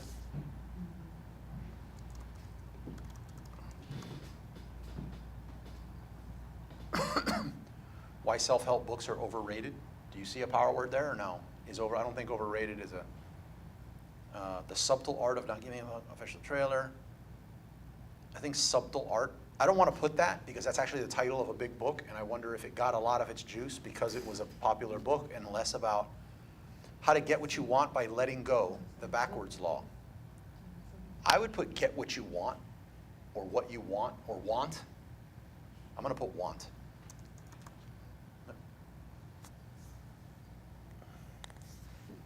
Why stupid people think they're smart. I'm not saying anything. I think we were just talking about that, right? About this call? No. I mean, I think, yeah, like, stupid is a power word. Hard. I don't know. We already got People wanna truths. know what it's about. Change. I will wanna watch that video. Change everything. Amazing. Okay. So now we have power words and title structure. So we know that these are the power words that they use, not just in their titles, in the outliers of their channel. So these are the 5x or more. Oh, the other thing I didn't do here just for time's sake is 5x, put this at 750,000 or more. But in that scenario, anything that was 1 million or more, it's probably a good idea to just jump in here and put like 1.2M. So like when you're looking at this, maybe give a little extra emphasis to the ones that were just, not just that they were like mega outliers, right? Let me take that off just in case, because this is actually my sheet. Okay, so now repeating title structures. This is my personal favorite, doing this part, and it's a little harder to catch for some channels, but I think we have one. So 33 life-changing books summarized in 20 minutes. Simple things. How to be. Okay. 3 hard truth. Okay, so hard and harsh. So I'm gonna put,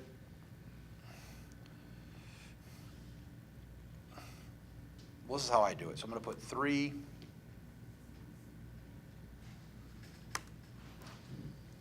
and then I break it down into a hard X. This really sounds like a different type of meetup, huh? 3 hard X that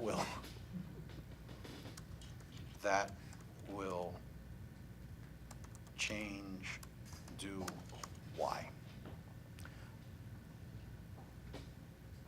And I'm going to refine this a little more, but what I do is I look at this and I'm like, 3 hard truths that will change everything fits that.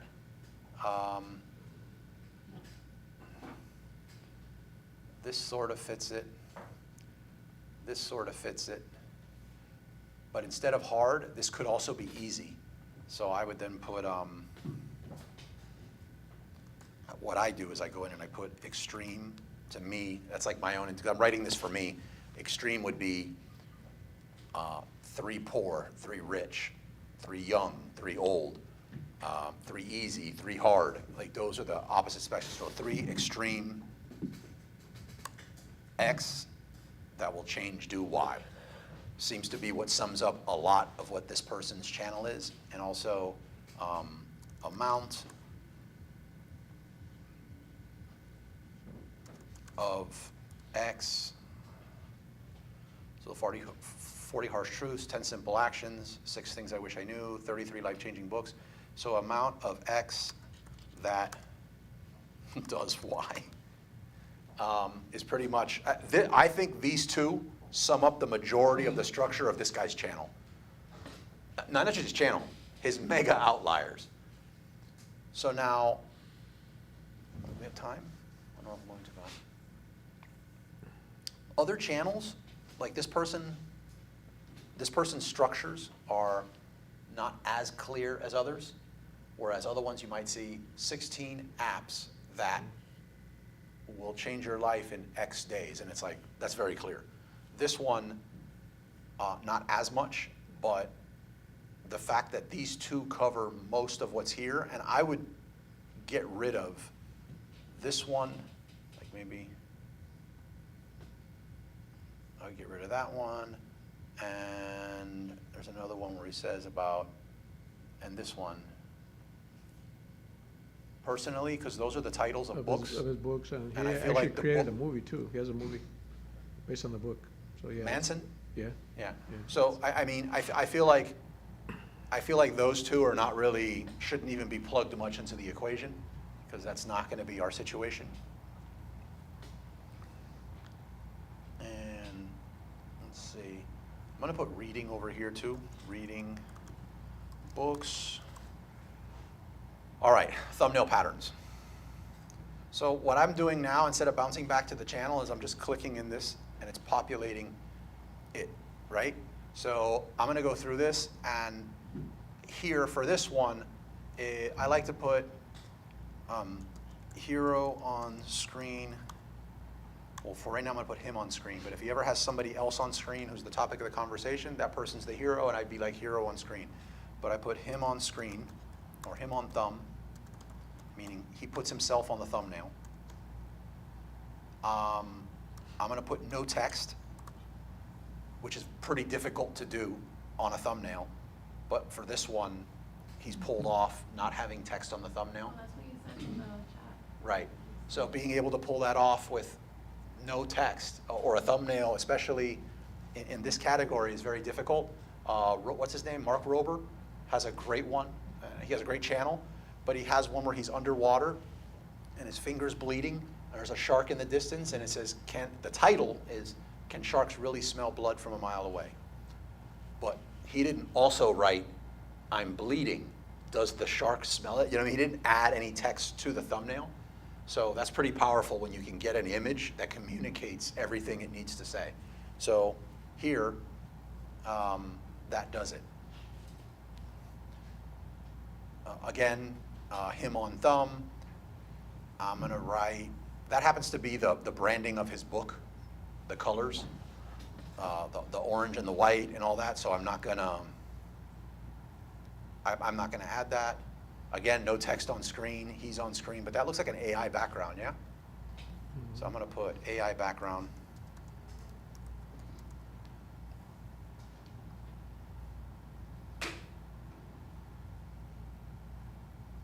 Him on screen.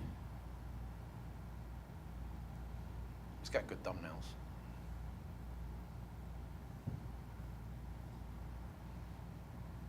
See how he's pulling off all these different visuals with like no text on screen? Usually for everybody else I've done, you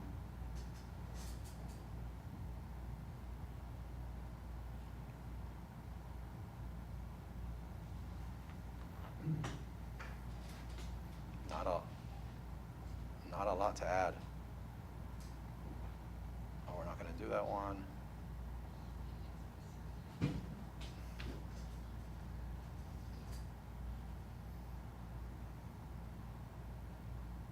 Yeah, so let me show you an example of a different one that I already did, that because this person doesn't have a great deal. It's like basically he is on the thumbnail.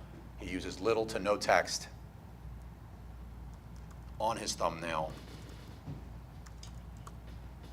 And only one of them is an AI background, so that's not even really a pattern. It's just he used it on one. But that's his, which is actually very difficult to pull off compared to other channels.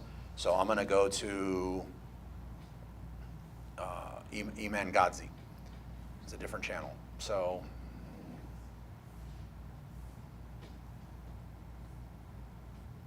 did I do his thumbnail? Or did I just put suggested titles, most performing titles? Graham Stephen. Oh yeah, we'll do this one. So this is a channel, Graham Stephen. When you look at his, so in this one, it's about money, orange and green.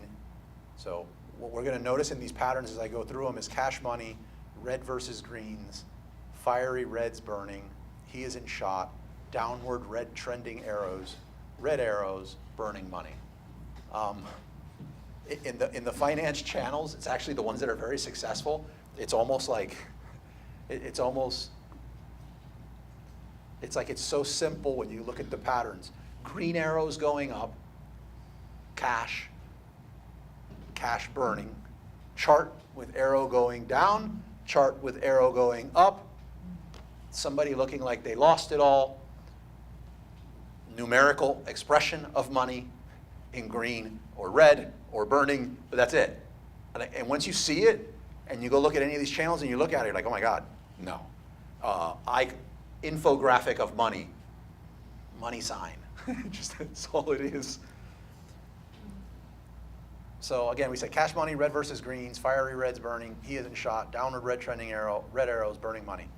There you go, red and green, reds.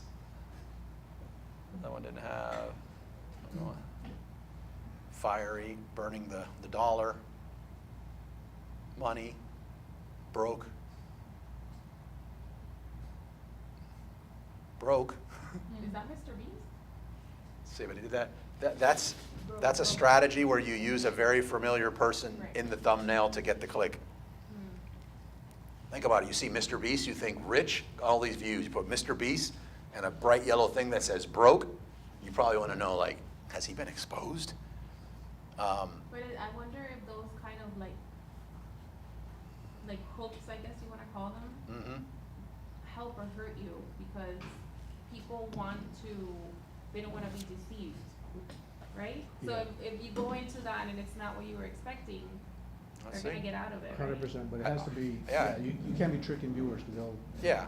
it has to be related. Look. There's something in that video that talks about Mr. Beast and how he was broke when he was a kid or Right. something. Yeah. Red arrow going down. Let's go back to that Mr. Beast one.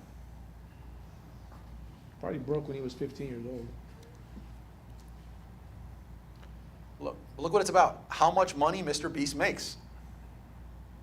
And somewhere in there, it'll talk about him being broke. Or Yeah. He'll be talking about himself being broke when he was 16 or 17. There might even be a line in there where he says most YouTubers are broke because they're doing it wrong. Yeah.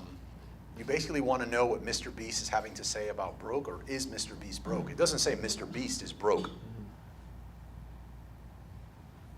Oh, look, well, there it is. That's He's him broke. That's broke broke. as a kid. That's how the thing starts. Right. And how he did a bazillion videos and didn't have any money, and his story, if you've heard it, is he was broke, and his family's like, you need to go to college. Like, this is not going to happen. So it works. what would, if he didn't do that, and it was about it, and instead it was like, how Mr. Beast got started, it's like, well, we've seen that video 100 times. You've been on a bazillion podcasts. Like, you don't click, you just keep going. It's got like 4 million subscribers, I think, or something crazy. But I wonder also, like you, how many of those subscribers came because he interviewed Mr. Beast and had him on his channel a couple of times? Who, Graham Stephen? Yeah. He's pretty popular. Yeah, look at this. You have that's his mega outlier in his entire channel, by the way. Yeah. 4.5 million views on that one. Yeah, but that's, so you could go to, this is a channel I really love, has a ton of patterns. Ruri Ohama. No wonder you like it. Yeah. She, Love you a long time. her topics, you know, you see that here, what we just did, power words, never be the same, passive income, grew, ahead, fix, change, break, never forget, failure, learn. Repeating title structures, I did X and achieved Y result, very similar to the other one. How to stop X to achieve Y result. The reason why you X in life, the reason why you can't X. So you just fill in whatever that other thing is related to your channel, and that's a proven hook that works. So the one we were just doing with Graham Stephen, it's over, X is finally, and then power word. It's over, it started. The insert industry is insert power word. Warning, the largest unfolding opportunity. So what I did, playing around, I put it's over. Temu has crushed Amazon. So I tested it out. It looked like someone would click on that with the right packaging. It started. The reselling market is over. It started. The death of drop shipping. So I just grabbed those patterns and I put that and applied it to my industry. So these glasses are hurting me. If I'm looking here, the glasses are good, but when I look up and try to use the glasses, like boom. So what would your next step be after you put all this stuff down? Yeah, I would figure, I would be confused at this point because everybody has something different going on. But is the idea to dump it all in one sheet Yes. and like just create those videos? Just create videos with those? Well, what you're trying to do, and this is a stage that I'm towards the end of, so I'm nearly done with this, is yes, you want to put it together in like one master, and you want to look to where you're getting 5 or 6 that are like clear go-tos that you can like say, it's over, X is finally, insert power word, and that you could do that maybe 10 different times. So where every time you create a video using that pattern, your end screen can tell people about the next video that's, remember, if someone's gonna watch It's Over, Temu has crushed Amazon, they're probably also gonna watch, you know, It's Over, TikTok has crushed Facebook. You know, it's over, and you insert your thing. If you're into real estate, you know, what's the, I always forget the name of it, where you can roll your, I sell a house. Exchange? Right. So it's over. You know, I don't know, whatever law that passed has killed real estate. But you're not gonna make 6 videos in a row about this. No, you're not. You don't have to, no. But you just know that you always have a go-to thing that's working. Plus, if you have that channel that's feeding you the newest stuff that's out there, you can try other stuff, but you have a well that you can keep going back to and create content that you know is going to work. And then you want to create another one and just give yourself some space to, he calls it a wild card, but you want to give yourself some space to just create something, to be creative if you want to. But yeah, the next thing would be identify 7 funnels or 7 of these title frameworks that you can use. Figure out like what are, you know, 5 to 10 videos that you can create on each one, and start. Carlos, would you take the 5, let's say, titles that you're creating and then change them up, but still weave together with like this is my next in a series of Yeah. videos, instead of having the same one, it's over, it's over, it's over. Well, you could. I wouldn't want to go, it's over, and then how X did X, and then change it up a little bit, but still move through so someone could watch my next video, watch my next video. You could. There's no wrong answer. I mean, I would say if you have one thing in the funnel that's just crushing it, point everything to that. But what they're saying is point frameworks to the same frameworks. So it's over goes to the it's over. What? No. So when you're going to use the framework of Do you have a niche, or even a guess of a niche? Not yet? My guess is gonna be personal finance. Okay, so, But I what's a don't big know, news in that 100%. space? Big news? Yeah. Or somebody give me, The Fed, it's over, the Fed didn't cut rates. yeah, or it's over, creatine is actually harming you. It's over, creatine kills brain cells. You know what I mean? Like, so like whatever your framework, the Fed didn't, it's over, the Fed killed the economy. So, my question is, what's your next video after it's over, creatine kills brain cells? So the next video that I'm gonna create, it personally is probably gonna be in a different framework, a different title framework. Right, so what I'm gonna end this one with is I know that I'm gonna create something. I'm not gonna name the video in my end screen as far as where to go next, but I do know that it's gonna be about another big change. So if you wanna stay current on this big change, you gotta watch this next video on blank. Or you could just reverse it.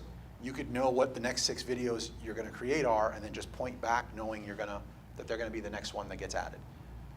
You're not with me? Did you interlock any words in your title? So let's say if we're going with, it's over, creatine causes brain cell loss. The next one would be, I don't know, sugar causes brain cell gain, something like that. You could. Yeah, you could. It's more of like Something X the causes. type of topic that a person is interested and found entertaining to watch. If they got to the end screen, send them to the next one that has a similar, you know, if your thing is about conspiracy theories and you just did one about proof about the World Trade Center, I don't know, maybe go to the Bermuda Triangle next, you know, like maybe point to. The title would be the same, but the title would be in your research, that you know is a good title structure would be that one. Yep. Okay. Yeah. So what you want to do is you want to get 5 or 6 different title structures that you know, I'm just throwing a number out there, that you can do 6 to 10 videos on, right? And say 6, and you have 6 title structures. That's 36 videos. I mean, that's almost your entire year of content. So it's not like, then what do I create next? Plus, you could create stuff on news, you could do interviews, you could do, I mean, you could see the new stuff that's coming out, and you're like, oh, that's a new funnel, because you've done your pattern, and you could do one on that. When you say that's a new funnel, what does that mean to you? Well, to me, it means, to me, that means you found, New starting point for your title. yeah, it means, oh, wow, I found this channel, I did the topic, I did the power words, and I'm like, repeating, I found a new repeating title structure. Make, insert large number per, and say, well, let me do another one, I already did that one. A number, like 13 ways to make $9,000 per day. And I'm like, he's just swapping out the value of the number, the large number, that's always a random digit and not a whole one, and he's swapping out whether it's daily, weekly, monthly. So I'm like, oh, that's identified. So now I'm gonna put 13 ways to make $7,000 per month with smartphone. 7 ways to make $6,000 per month recording video reviews. 11 way, I just know I could just start plug and playing whatever I want. And the other ideas that come is from that channel you created that's sending you ideas. You now get to look at it and you're like, oh, wow, that person did this thing and it totally took off. That gives me an idea, I just plug it into this. Or TikTok shuts down. You know, he gives an example and he's like, newsjacking, remember the Johnny Depp trial? He goes, if you're a Johnny Depp, if you're a lawyer channel, you got to get up here and talk about, you know, how this is going right and how this is going wrong and why they shouldn't have this. If you're a TikTok person and you're into social media, you should be talking about how social media is winning the case for Johnny Depp.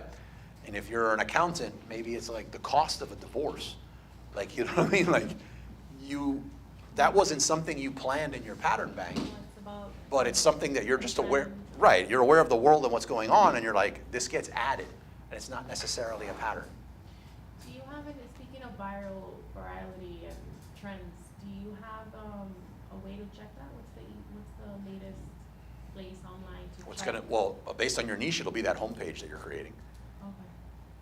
Because it's, So if there's good videos, good creators showing up there, they should be on top of it and they should be doing videos. Feed your test YouTube channel and you'll see the stuff that starts populating on there based upon the virality, I said that right? Virality I actually didn't see it of either. of your niche. Okay. yeah, you see. Yeah, I thought about the personal finance channel, it's so broad. When Yeah. I don't know, lately I've just been dealing with a lot of ladies that have gone through a divorce and they have no idea what their finances are. And I was like, wow, there's so Yeah. many little sub Like, should it be, yeah, towards women, towards, Yeah, or so just don't, like business owners, or don't I just don't think know. about the ABCs of it, like. No, think yeah, I have about no each- idea what it's gonna be, but something I'll where give you they, one there that I think would be like really good for like. that women. accounting stuff guy got me thinking, like, how easy is it? I tried to come- convince GC, I was like, listen, I don't care that you don't do Spreadsheets, accounting. But I thought about that before, I've looked at it, there's people making a lot of money. A with- lot. With those spreadsheets online. Can you go to his channel now that you're up and running and then show them what, But, like he's got little spreadsheets that he's selling for like Yeah, I know. $14 or whatever, but know. they're digital products, There's a they're lot of evergreen. that on Etsy too, when I was doing research on this. Brian couple years Jones, ago. Brian, I think he's like 27 years old, he just does credit card stuff. And he's got a newsletter about the best credit cards, and he makes affiliates off credit cards, and the credit card affiliates are like $350 and it gets you signed up for one of his credit cards. So his, Credit card queens and guys are all- yeah, so this channel is not completely browse content, and it's not completely search-based content, but it is, the reason my coach had really liked it was how it fell into this unique spot really in the beginning. Like, he does really good. Like, this isn't the type of thumbnail that you're expecting to see when you're looking for accounting stuff. Then expect to see someone sitting on a sofa next to their cat. So he does a lot of that good stuff throughout, but I mean, just clicking on, I don't know. With my glasses, God Your knows. furry friend. But look at this. There's the sheets, right? Yeah.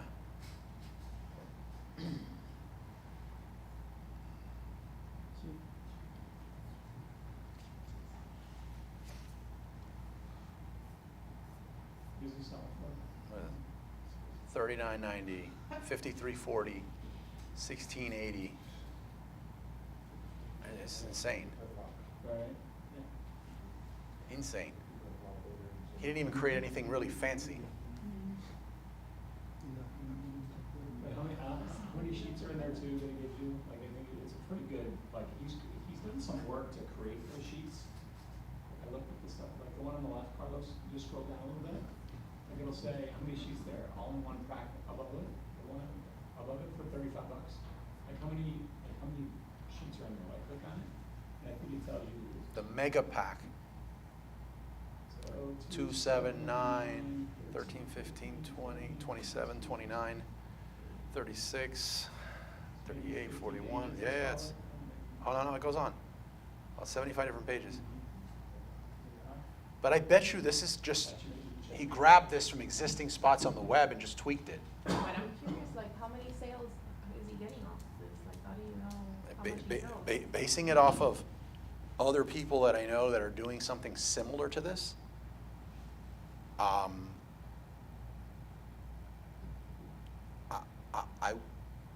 he's 7 figures. He's doing 7 figures.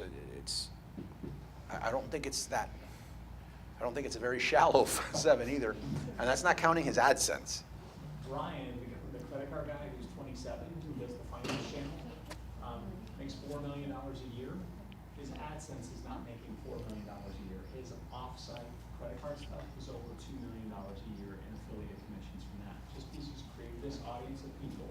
He's done his homework as to the thumbnails, and he's shown the best top 5 credit cards. And credit cards are evergreen, right? They're always changing. Like, I mean, there's a huge cult following of people who use the American Express Platinum card, and all the ways to manipulate the points and get the most value out of it and everything else. There's a huge following for that kind of stuff. So, kind of like got me more excited about just selling on Amazon. I mean, this stuff to me is there's so many other little. Also remember, Yama, this is pure profit. Right. Yeah, this is Yeah, the you cost make of it goods once, is nothing. that's it. This is pure profit. He's not dealing with clients. Nothing with any of that.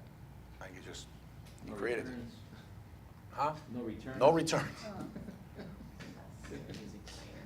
Yeah, and what else has he got here? Subscribe for more accounting tutorials. What is this? Is this that forces a subscription? Yeah, it just forces a subscription. My favorite accounting book for beginners. Affiliate link. Affiliate link.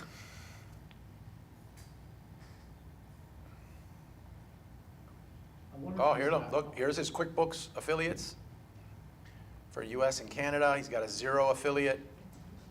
No, he's doing really, really good. I wonder what the affiliate is for QuickBooks. No, it's good. I have their affiliate. It's easy to get too, Partner Stack. I haven't made a buck off of it, but I want to say you get up to $350 to $500 per subscriber for the first year, and then you get a percentage of ongoing monthly commission. And that's in their basic tier. Once you unlock higher tiers, that percentage changes. I wonder if he's even a CPA. That's why a lot of time, like what you were saying earlier about comparing a credential person to a non-credential, most of these guys killing it online, they're not. They're Well, his bank account's credentialed. Self-made gurus, I know. He's found a way to learn the information and pass it Just on. regurgitating, you know, Yeah. putting it in like an entertaining format, or at least getting eyeballs on it, right? I look at this as kind of like PVC, right? And so you want to have a good product image, that's your thumbnail. You know, you want to have your good product description, well, that's the title, right? You want to see somebody doing over $1 million? Oh, you're not going to believe this. Some of you might remember him.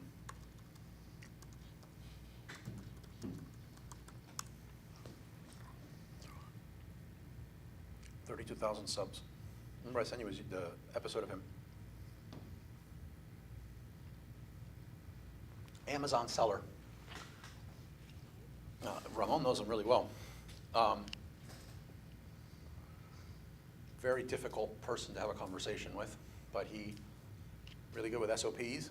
And he got up one day to speak at an Amazon wholesale conference. I think he knows it. And everybody loved like SOPs and wholesale. He kind of like pioneered it. So he decided to create a software.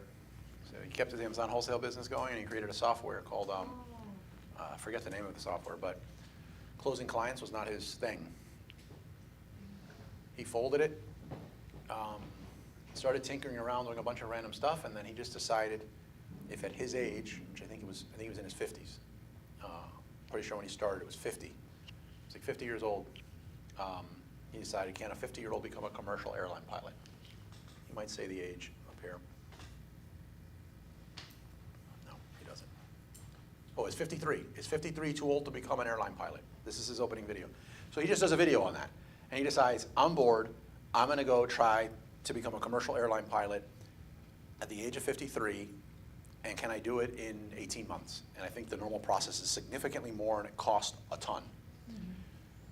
So he just started documenting it. He had some experience with documenting processes and stuff from the Amazon world. He started doing it. Killing it. And where he's killing it is he documented his process. What he's making on the AdSense is insane. But he created, let me see if he puts it here. Is this the, like, will be considered like the entertainment space? Where? Oh, yeah. Fly with Trent. So, discover the fastest path. This is where he makes his money. So, he makes his money here because people really relate to his stuff and they want to do it too. So, they want to do it the fast way, the Trent Dursman way. So, he connected with all these schools that charge an arm, leg, and a kidney that teach people how to fly. And he makes a referral commission off referring people based on where they live there. The other thing he's gotten into is people will just be like, hey, I want to buy a plane X. And now he brokers plane sales off YouTube. Yep. Yep. Now, if he would have just created something which was like a reaction video about pilots and Top Gun, or if he would have created something for just like how to learn how to fly, it wouldn't have worked. It created something about can you become a commercial airline pilot, learning to be a pilot in your 50s. I'm not 50, so I wouldn't have clicked on it. I'm not gonna say it, I'm not gonna say it. But with your eyesight, you wouldn't be able to be a pilot anyway. Yeah, but if it's a dream, you always wanted to be a pilot, and you say, wow, it's not too late, and you. Or look at it, can you click down on those products? I just wanna see what his products are. Here? Top page, top there, see what is it, what's it say? Flight On the corner. workflow. Oh, my Amazon store, what does he have there? Airplane. Influencer. Is that what he's doing? We got into the influencer program. This might be an associate's. Is it? He created something for his pilot gear, so now when he links to it, people are like, what are the things you need? Okay, so he's got affiliate, all those. You can just link to one link that has all the,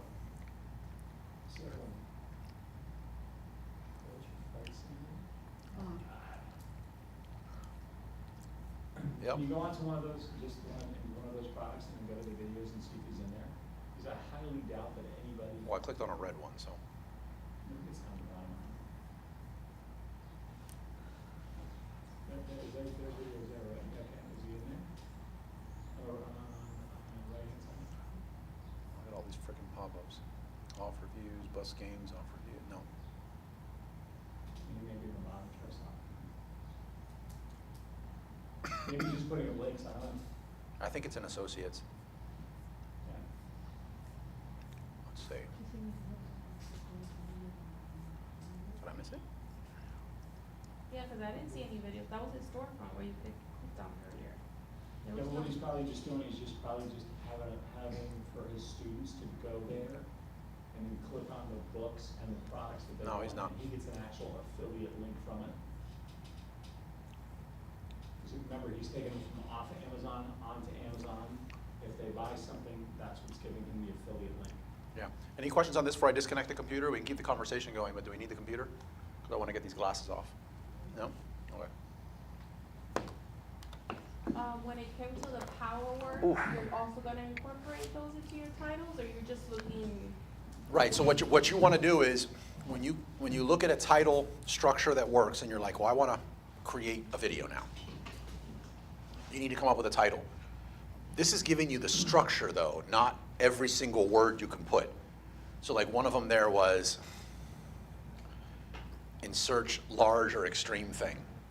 So it's really 2 or 3 words you're going to go there, and it just needs to say jumbo or fiery jumbo. But like your adjectives and the other words you're adding, any opportunity you get, and you're like, how do I write this? You want to try to incorporate as many of your power words as possible, because these are proven words to get people to click in your niche. So it might be loss. It might be, Alex Hormozy does great. He goes, so he has one that's like, get so rich money doesn't matter. So the power words there, like, it's just the whole thing. What do you mean? Get so rich and money doesn't matter? It's like, the other thing, and this is like beyond the scope of like what we're talking about now, is once you do have a title, the title doesn't work without the thumbnail. Because sometimes you want to communicate something visually to keep your title short, right? And you don't want to try to stuff everything you possibly can in your title. So you might not have to use the word money, because you know in the thumbnail you're going to be holding money. Or you don't have to say, you don't have to have in your title that it talks about money going up and down or gaining or losing, because you're like, I have an idea of how I'm going to communicate this in the thumbnail that represents gaining or losing. Maybe that's green or red arrows. So you got to put them together. But once you do, this guy shared something that he learned from somewhere, and it's called a bend system. He shares this on YouTube again. His course goes into so much more than this. But the bend system is, when you look at your title and your thumbnail together, is it big? Is it easy? Is it new? And is it safe? Is what you need to evaluate your title and your thumbnail on. So, you know, if we looked at one of these, and, you know, Hormozy's of, you know, makes so much money, gets so rich that money loses meaning. Is it a big claim? Yeah, it's huge. That's big. Makes so much money, you know what I mean? Is it easy? the guy's sitting on his couch in a wife beater and a flannel with a nose strip. I mean, it kind of looks easy. Is it new? Well, it's Hormozy, and he's dropping all kind of new stuff. Is it safe? Yeah. His reputation's on the line. You know, if he was to bomb this, he could really lose everything. So if anyone just told me that it was safe to just make so much money that it would lose the meaning, I would probably be very unsure, but it's Hormozy. He can't. You know, like that happens. Look, Cody Sanchez. She's blowing up on YouTube too, ever since she decided to get into it, right? Most businesses fail. The question is, how can you? So when you look at Cody Sanchez, She just started into YouTube. yeah, And she's trying to get into you should just do a new podcast too. right, she's blowing up. Apparently her team is like some of the best from some of these awesome channels that she poached. But if you look at, what's the one that we, Anyone have an iPhone charger? for the new chargers? I Here. have a 13. No, I have an old one. I don't have. I think there's one behind the desk. I tried looking, but I couldn't. There should be a white cable on top already connected. Either that or look at the one that's plugged into the USB box up there. But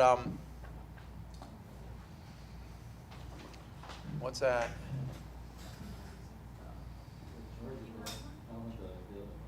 Cody has a great newsletter too that's free. It's called The Contrarian Thinker. Pretty cool.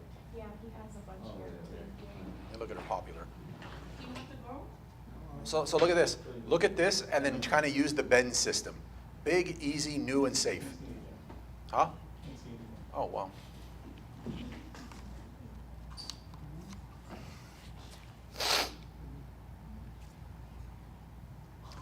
So look at any of these videos. Like she uses bends a lot. This is the example I've seen broke down before. I bought land for $10,000 and make $1,500 a month, right? So is that a big claim? Yeah, I think for a lot of reasons. You know, most people don't think. Heck, I wasn't even sure. I actually looked this up just because I didn't think it was a thing. Could you buy land, any land, for $10,000 and just buy it and own it? You actually can. But that's a big claim, I think, to think that you could own land for $10K. Make $1,500 a month. I'm doing the math really quick on that. I put $10K in and I make $1,500 a month, and then when do I recover my 10? That's pretty quick. So Cody's whole theme is she takes boring businesses and makes millions off of them. She takes like really mundane things and has a different way of thinking about them, where you and I are probably searching for the next new iPad and she's buying coin laundries. I just saw her being interviewed and she was saying her whole story, how her first one was a laundromat that she ended up buying. Yeah. I just recently So learned that, about you're right, her. the bend system for her would work great, because she's always doing something really, like, I made $1 million off a laundromat, you know, kind Yeah, of thing. this guy Ed, who runs the course, like, this is the video. I think this is a specific one he broke down. But when you hear him break it down, you could then look at these other ones and just, to your point, like, what are you going to create then after you have this? You got your title and your thumbnail together. Like, then your process would be like, does this have bends? So this is a big claim. Is it easy? Is the next one? And it's like, yeah, you just buy land. It's available. I have 10K. I buy it. I'm kind of like, is it easy to actually make $1,500 a month almost immediately? Like, I'm a little questioning on that, but it looks easy enough. I could buy land for 10K. I have 10K, and this looks like I can make it back in a couple months. Is it new? I've not heard of it before. I've not heard of anywhere where you could buy land for $10,000 and start getting $1,500 a month for it. I have some ideas, but it's new to me. And is it safe? In this case, she's really leveraging the fact that she's Cody Sanchez in this. So the safe might not qualify if my face was up there. So they'd be like, what? Who is this guy? Right, who is this guy? Who is this clown? Go buy random land somewhere. Who is this handsome guy? You know, like, you must get this a lot. There's so few of us. Yeah. But mini mailbox one was good. Where is that? Top, for you would be top right. Yeah.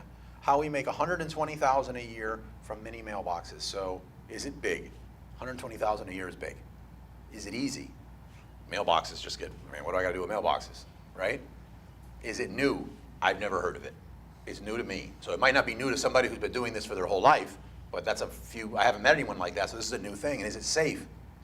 I was like, yeah, people need mailboxes. Mail has to go somewhere. I didn't even know you could own one of these things. And it's Cody Sanchez. So like, this hits the Ben system. So like, when you create yours, you run this. And doing this exercise helps. So like, you don't have to hit all 4. You want to hit 3 or just crush 2. But just understand that where you're lacking in this. 10 businesses to start before you get laid off in 2024. I don't think this one's going to hit all of them, but it's a big claim, right? And this is also tapping into a little bit of like, for me, I'm like, I ain't getting laid off. I own them. You know, I'm not going to lay myself off. So this is only speaking to a specific person. But is it a big claim for them? Yes. Is it easy? 10 sounds a lot better than something you could do before you get laid off. There's 10 different options here. I'm thinking at least 1 or 2 of them are going to be applicable to me. So that seems easy. Is it new? I know that jobs exist, but I don't know what these 10 are, so it's new enough for me to want to click on it. And is it safe? It sounds safe to have a backup plan in case I get laid off. So it hits Ben's. You just... If you look in her channel, though, if you look at the other things that we were talking about, she's got other ways to monetize it. So when you go over to her channel, she has courses, she has, a cohort channel, she's got one-on-one coaching. She goes nuts on her extra stuff that she offers.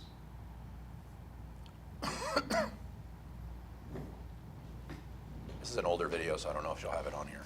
Okay. Well, her newsletter is where, here's her Flippa. Check out her Flippa, her favorite place to buy businesses. She makes a commission on that. Check out our free tool to help buy a laundromat. Here are 130 boring business ideas that I like to invest in. Yeah, let me see what else she has on one of her earlier videos. Latest, 3 days ago.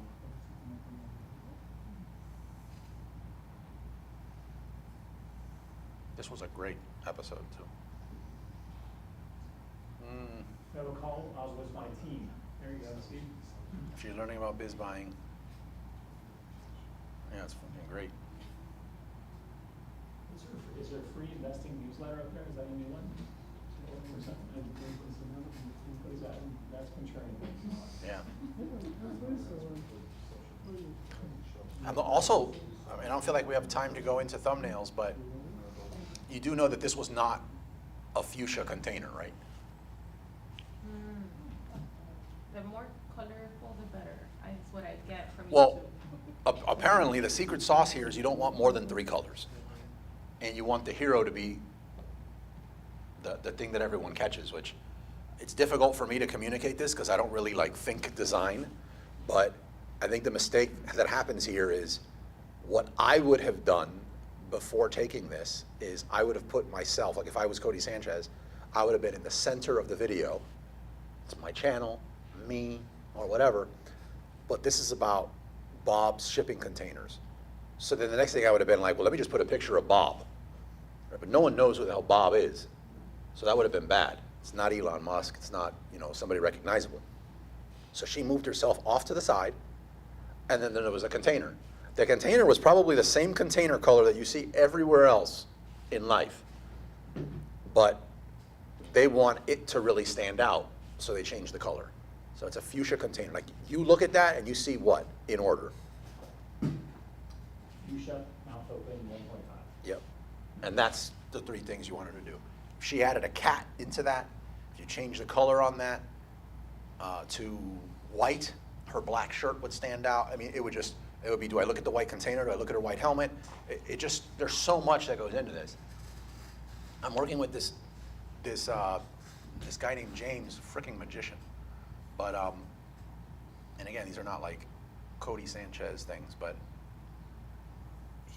there was a lot. Let me find one that I was like. That was a good one. Wait. Yeah. How about that laying down all the money? I thought that was good. Look at this. Like, you just got a picture of me but changing the color mattered a lot. Like, you might like one, but which one do you like better? Green or blue? Blue. Three colors. Yeah. Yeah, blue stands out more for sure. Yep.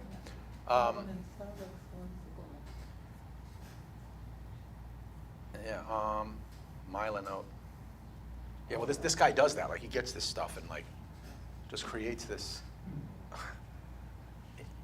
What he can do is just, like, it blows me. It makes me, like, question. This is the tool Mylanote I was talking about for, like, workflows.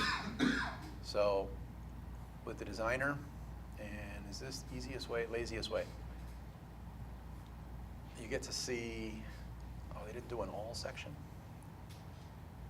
So I didn't like any of those, right? I was going for like laziest way. I thought these were like bad. The guy's probably watching this too, so I feel bad that he's saying it. Then we got into this, and I was like, okay, I never smile like that. Also, I guess now I know what I look like without tattoos. And cause, I mean, I'm used to like all this, and now it's like, where are my tattoos? Right? This one, I like, these two I like a lot better than what's on there before, but I'm like, where did that shirt come from? This one I'm just like, no way. But the fact that he could close my eyes and make me look sleeping was like trippy. Can we see that bigger, please? This was really trippy. Also, I don't have hairy arms like that. Those are Ramon arms, right? This guy's a magician. But then, I'm like, whoa, I don't think that's that bad. Tom and I were looking at this together. Like, I don't, not caring about this angle, but that looks like me sleeping. He does not have a picture of me sleeping, does not have a picture of me with my neck like that. That's crazy. There is no picture of me with my eyes closed. The left one's better than the right one. Yeah. And then, Yeah, explain the money thing and the symbol of money too. right, so we looked on the channel, and we did the power words, realized, and the symbols and the thumbnail patterns, expressions of money, numerical, were one of the things that were really big. Money, cash money, was another one that was really big. So adding that into the thumbnail based on what we know works allowed us to communicate to the designer that that's what we were going for. And I think, Didn't we do one without the money? There was one, or without the 300, I think? yeah, I don't think I've added them. It might be in the next one, let me see.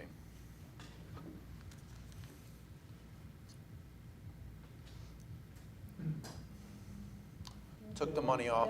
Oh, I haven't, I don't have here the one that's without anything. But if you go to your PayPal one or something, it does have money in it, like, second row down, there, that one doesn't have money in it. Right, this one doesn't have money either. Okay. Maybe they're gonna start with these. How do I, oh. That gets the Yeah. idea. I even have some pecs. Like I look strong. No gut, no anything. This is- But we thought that that without holding money, it made him look like a money hoarder. Like he was like, it was like the Scrooge, like holding onto his money. And having the $300 there still conveyed the money, right, without him duplicating up on it. So, I don't know. That was Yeah. Pretty cool. This little tool, this Mylanote, will really help you with your product images on Amazon too. So just don't think that you have to use this for YouTube. So this is What's really it good called? for all your Oh. images on there at once. Mylanote. So this is how I started doing it. So I was like, you're creating a pattern here of like the channels of their thumbnails that it works. So for this guy, I'm like, here are remember the outliers we did? Well, here are the outliers thumbnails to look at. And you're like, oh, okay, here are the ones that really work. And notice, money, money, money, money. Yeah, arrows, greens and reds and yellows. And Amazon arrows. I started trying to compile one here, but I kind of gave up on it and was moving to sort of a different flow. But yeah, it's really good for seeing visuals. But for each, I'll show you, for each time we submit one of these, we also have to put something like this together. This is a brief for each. Anyhow, it's beyond. All right, any questions? None? Really? All right, well, I hope you liked it. It helped me talking it out. I hope for any of it was new information. I hope you liked it. I hope you're not terrified to start doing YouTube. What? No. Yeah, it's a lot to it. I think it was very valuable. Yeah, it blew my mind in the beginning when you were talking about how to search for that stuff. I had no idea. Yeah. See, I had been on this mission for figuring this out for like At least quite, a year. huh? You've been on Well, this for. well, no, I started posting to YouTube and I figured I did my due diligence, now it's time to start creating, but then when I started taking that cohort, so I stopped, from week one, I was realizing, you know, I'm creating content that only people that are very, very much in the know and that are established would even understand or care about. Mhm. And I was like, well, that's not what I'm trying to do on the channel. So if I'm off on who I'm creating content on, let me just stop creating content. 'Cause it's not the easiest thing in the world to go through that whole, you do edit it, yeah. It's not 5 minutes. No, it takes time, especially you got a lot of B-roll. Yeah. Stuff to put in, and then you gotta worry, because a lot of times, especially me, I'm doing most of my recording outside, and you're like, you get in and you're like, crap, there's wind noise. Yeah. So there's a Voice lot. is not loud enough, and you're like. Yeah, and that's that I'm using editors. You have to go out and reshoot. Yeah, that's that I'm using editors. Like I'm not designing any thumbnails, I'm not doing any video editing. I'm doing the scripting though. So it's, So what did you end up changing after you had that realization? I changed, instead of knowing how to visit 30 factories in one day from the comfort of your hotel in China is not something that somebody just starting off wants to know about. And the person that I'm targeting, this is their, mind you, and the course teaches you how to like put all this together. Like if you don't know it, believe me, you don't, because most people don't. But video goal growth. My avatar has fears of if they start a business, they could lose all their savings. And it's important for them to know that an opportunity or something they're going to learn is risk-free or as risk-free as possible and can easily be done with, so in the case of this video, it would be just their phone. And this was a video about Amazon Influencer Program. Their goals would be, for this avatar, is to learn, to add an additional income stream and to get out of debt, stop having so many financial worries, spend more quality time with the family, not be so stressed. Motivators are financial freedom, and again, to have an additional stream of income. And beliefs, values here is this person really values their time. And I want to talk to people who want to spend more time with the family, but instead they're so caught up and just trying to do, you know, get from point A to point B. So that's who I'm speaking to. So now, when I'm creating the video, that person does not want to know how to vet 30 factories in China for their product or why it's important or anything like that. What they want to know is what is a great entry point to start making money. So somebody who's super experienced might be looking at a Carlos video thinking like, they're about to get some great, they're going to be disappointed. But there's so few of them that will either know me or know any of the other things. It doesn't really matter. It's just something that's in my head. In reality, this is the majority of the people. So my content now will be completely changed to be speaking to that person. Now when I'm talking about references, I'm not going to reference, 5 years ago on Amazon, remember when we used to, no, it has nothing to do with this person. Like, they don't know what I'm talking about. That's not even funny. They don't get the point. And any of it there. I'm also speaking to, and this matters to me because I'm finding it easier to script. I'm speaking to a guy. Because I can identify, you can't use that word, but I'm a guy. So like I can easily speak from a guy. It's not anti-woman, but a woman could totally watch this and it could totally apply to her. But my references, it's also going to be a guy that gets Star Wars or that is old enough to know Star Wars because I want to use B-roll sometimes or Admiral Akbar gets on and says, it's a trap. You know what I mean? Like if I'm doing that, but the majority of people watching my channel are TikTok, younger users, female, doesn't work. So like figuring all that out just makes creating the content and the avatar clearer. Otherwise, it's overwhelming. Does that help? Yeah. Does that make sense? Yeah. The type of background music you use in your videos will be relevant to like who are you doing this for? Yeah. All right. That's all I have. Literally, figuratively, that's. Do you guys go into shorts or just direct? So, I don't have a lot of experience learning shorts. Yeah. What it seems to be, it is ridiculously early. It is ridiculously easy to grow your subscribers with shorts. Just stupid easy. Like if you just wanted to get 20, 30, 40, 50,000 subscribers like quick, you get them with shorts. The thing is, people that watch shorts are not going to be watching your long form stuff. It's like a totally different species. So on one hand, people will take your channel more serious if it has more than 50 subs. But on the other hand, blowing your channel up with too many people that are just watching shorts is not gonna advance your business. It's not gonna help you make money. The people who watch shorts are not gonna buy your digital product, your templates. They're not gonna do any of that. Do you think if you're starting out a new channel and you want to get 50,000 subs, just because you at least want to validate to people who are watching your long form to go, okay, this is maybe a little bit more worthwhile? Or do you think that doesn't matter? The channel here has about 40,000 subs or 39,000 subs. Of that, about half of it came from YouTube ads. And what it is when you create a video, you can go on YouTube and you can promote it. So I was like, I'm creating banger videos. I want to stick this out in front of the people so they could show how much they appreciate it. So to answer your question, Tom, I regret it. I do think there is a number you should get it to. And I think that number is like 1,000.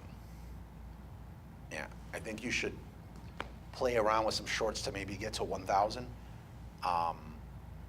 or 500 to 1,000 max. If I could go back, I would do that differently. Yeah, completely different. Do shorts to 1,000 and then long form. Yeah, The heck. yeah, I would do that. You can do shorts with like B-roll. I mean, you can Yeah. do shorts on, I don't know, Yeah, honeybees, you know, it's pushing it quick. yeah, I cannot emphasize enough. I mean, the course that I took is expensive. Yeah, it's about, I think right now it's about 7K. Best 7K I ever spent, or we ever spent. Like, By far, I mean, I've probably taken so many courses that I get halfway through and I'm kind of bored and I don't finish the course. This is one of those courses that keeps you on your edge of your seat. You want to keep watching it, but I also think it kind of crosses over into other stuff that Yeah. you do just in your e-com journey, just how you do your research. Just having, I mean, think about having your own YouTube research channel. That seems so like easy, like it's easy, right? But we would have never thought of it, but it makes so much sense, right? So it's easy, makes a lot of sense. So there's a lot of stuff that kind of is in that kind of trend. It's like, why didn't I think of doing it that way? So it's easy to understand and it's in very digestible pieces. So when he does it, it's like a 5-minute lesson, but every single 5 seconds in there, you're kind of like, Oh my God. Let me rewind. Because it's so easy, but it makes so much sense. I don't know Yeah. if it makes sense. so Yeah. his system now, he calls it YouTube Growth System. It's to apply the things, he breaks it into level 1 and level 2. So level 1 is do these things. Your focus should be on those 10X activities, which are your title, which involves the pattern spotting, your thumbnail, and your hooks, which is beyond the scope of this, but every video should have 8 hooks. Your title hook, your thumbnail hook, your opening hook, your loop hook, your minimum of 3 points, and sometimes 4, and your end screen, which is your closing hook. So it's going to teach you those 8 hooks, and that's for one thing called talking head system. You're going to know how to script that to get your scripting time down really fast, and then record. You keep doing that until your videos are getting 3,000 to 5,000 views per video. At that point, he says, stop creating videos for a month and focus all of your energy on creating a digital product. And then level 2 goes into, here's how to create those digital products. Here's a writer that specializes in writing that's going to give you the feedback you need to do blank. Here's everything you need to know to build this thing out, how to sell it, how to use the different areas of YouTube to let it promote itself. So level 2 gets into more of the making money side of it, where I think all these other courses just fall flat. Don't let those hooks in, like, the conversation, like, fool you, like, it's not, I'm not gonna say it's easy, but it's not that difficult to Right. figure out. It can be like, these are the 5 best credit cards, but before we start on the 5 best credit cards, don't play the credit card point game if you haven't paid off your credit card balances. If that's the case, this video is not for you, kind of thing. And then you can kind of go into another. Well, that's actually, do the one with the Slurpee. So what would that look like? There's a thumbnail with a Slurpee. So I was goofing around, but remember I told you my first one was gonna be, The Richest Man in Babylon and the Rule of 72, and I was gonna win an Oscar, right?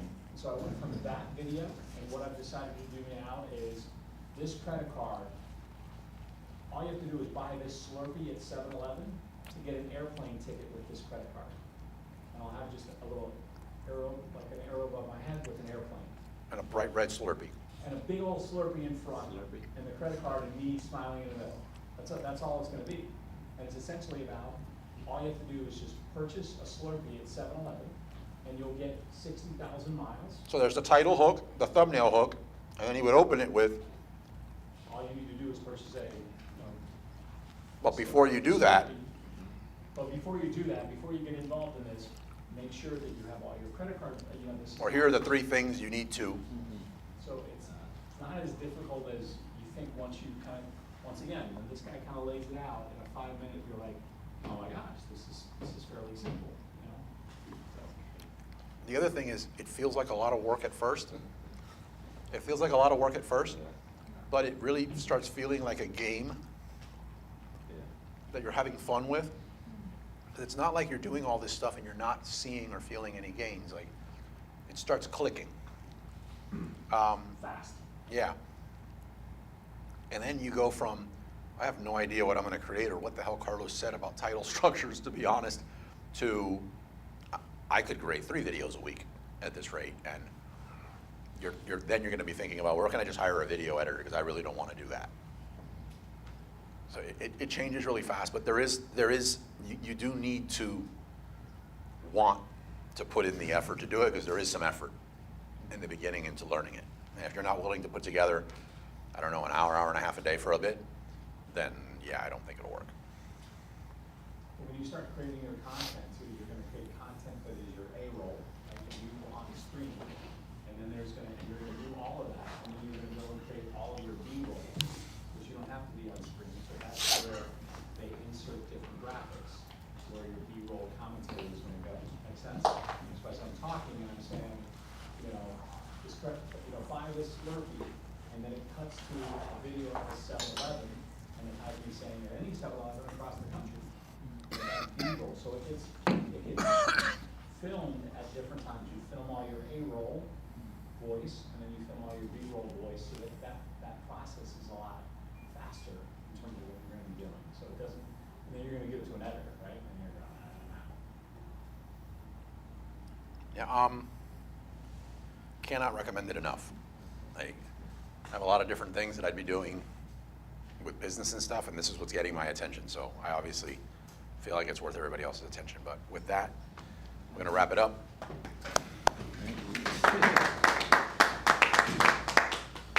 Oh my God.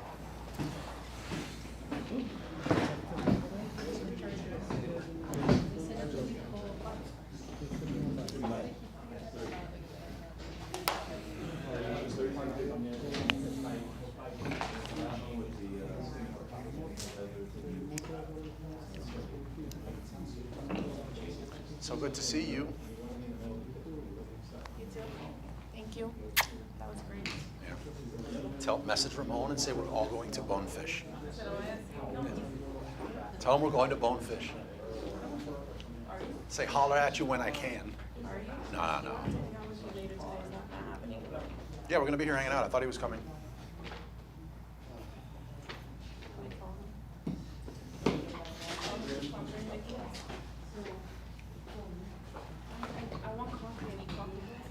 ¿Se puede cambiar el nombre del canal?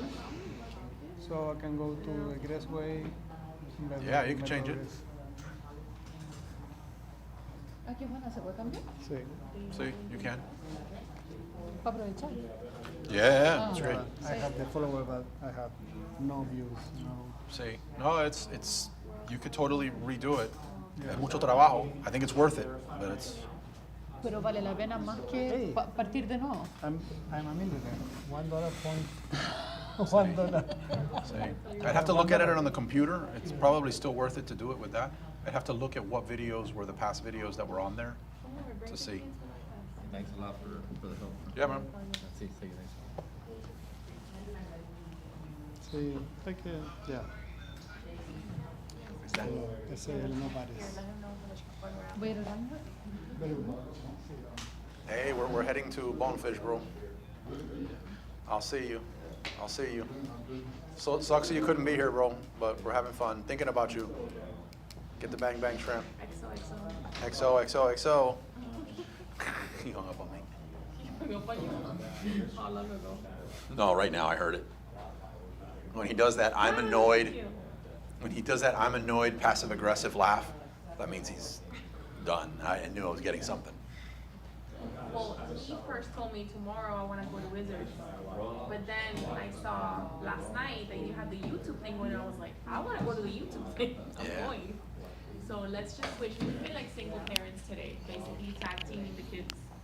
He was at his parents' house Oh my helping God. them with some stuff, and I was in Hialeah, took the kids, took my daughter to a haircut, then went back, then basically dropped off the kids with him, see you later, came here, now we're gonna tag team again, I'm like, we're like single parents this weekend, like, here you go. It's crazy. Daddy, daughter. She wanted to go jumpy, jumpy. I was like, sure. Let her go do jumpy, jumpy. She wanted me to do jumpy, jumpy with her. With her. Have you done a jumpy, jumpy? Have you done it? Like, when's the last time you did I've one? tried. I did it one time. It's really hard. I'm in pain, real pain. No, like I'm not fit enough for it. I know, there's no way I'm fit enough for it. And It's you a work bouncy, out so every day. you think like it's no impact, but you bounce, you go to bounce, it's impact. Yeah. I felt impact from my ankle to the top of my head. And then she has this bright idea, and she's like, and mind you, I'm not jumping. I'm just letting my big heavy body weight just take me up and down, which is getting me higher and higher. And then she says, catch me down. And she's just running, jump, like one step, and I'm like, Oh my God. I really felt my age. And then I was like, wait, I'll just run. And I start trying to do it all over the place. And I chase her and she runs around me. And it wasn't even faking. And I'm like, I was dying. Like, Okay, I thought you were after. I thought too. No, and then compared I'm to running the by and I jumping. realize I can go like this. And I can go like this, but I can't move fast and go down anymore. That I don't know when that stopped being a thing, but I can't move fast and go down. And so she just ran by me. I have to start doing some like mobility exercises. Have you seen I'm those? gonna need to. Have you seen those YouTube videos of people doing like teaching how to do like specifically mobility exercises? I need to start doing that too. Like This guy, his girlfriend, helped her start a channel. yeah. Yeah, Liz, I think Liz. I looked at it because somebody commented on how does she get such awesome gym clothes all the time? And he laughed and shared that it's all the same. No, it's 3 different types of gym clothes, and that's it. But it looks like hundreds, and what it is in the edit, they just change the color. You can do it in video. You can just change the color of an outfit in It's video. the thumbnail, and nobody pays attention after the thumbnail. So when someone's looking at the channel, like, how does she get all these outfits? It's just the thumbnail to get the click. That's funny. No vamos. Muchísimas gracias. Quedé. Oh, I know. Are you still gonna be here this Friday? Yes. Okay. I go to, this week I'm in, I'll be here Friday, but this week I'm in.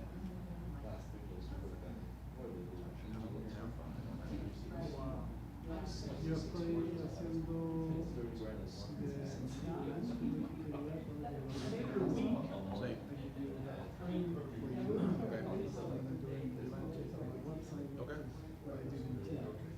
y estoy bajando todo el contenido de ahí saco los videos. que voy a hacer con la campaña.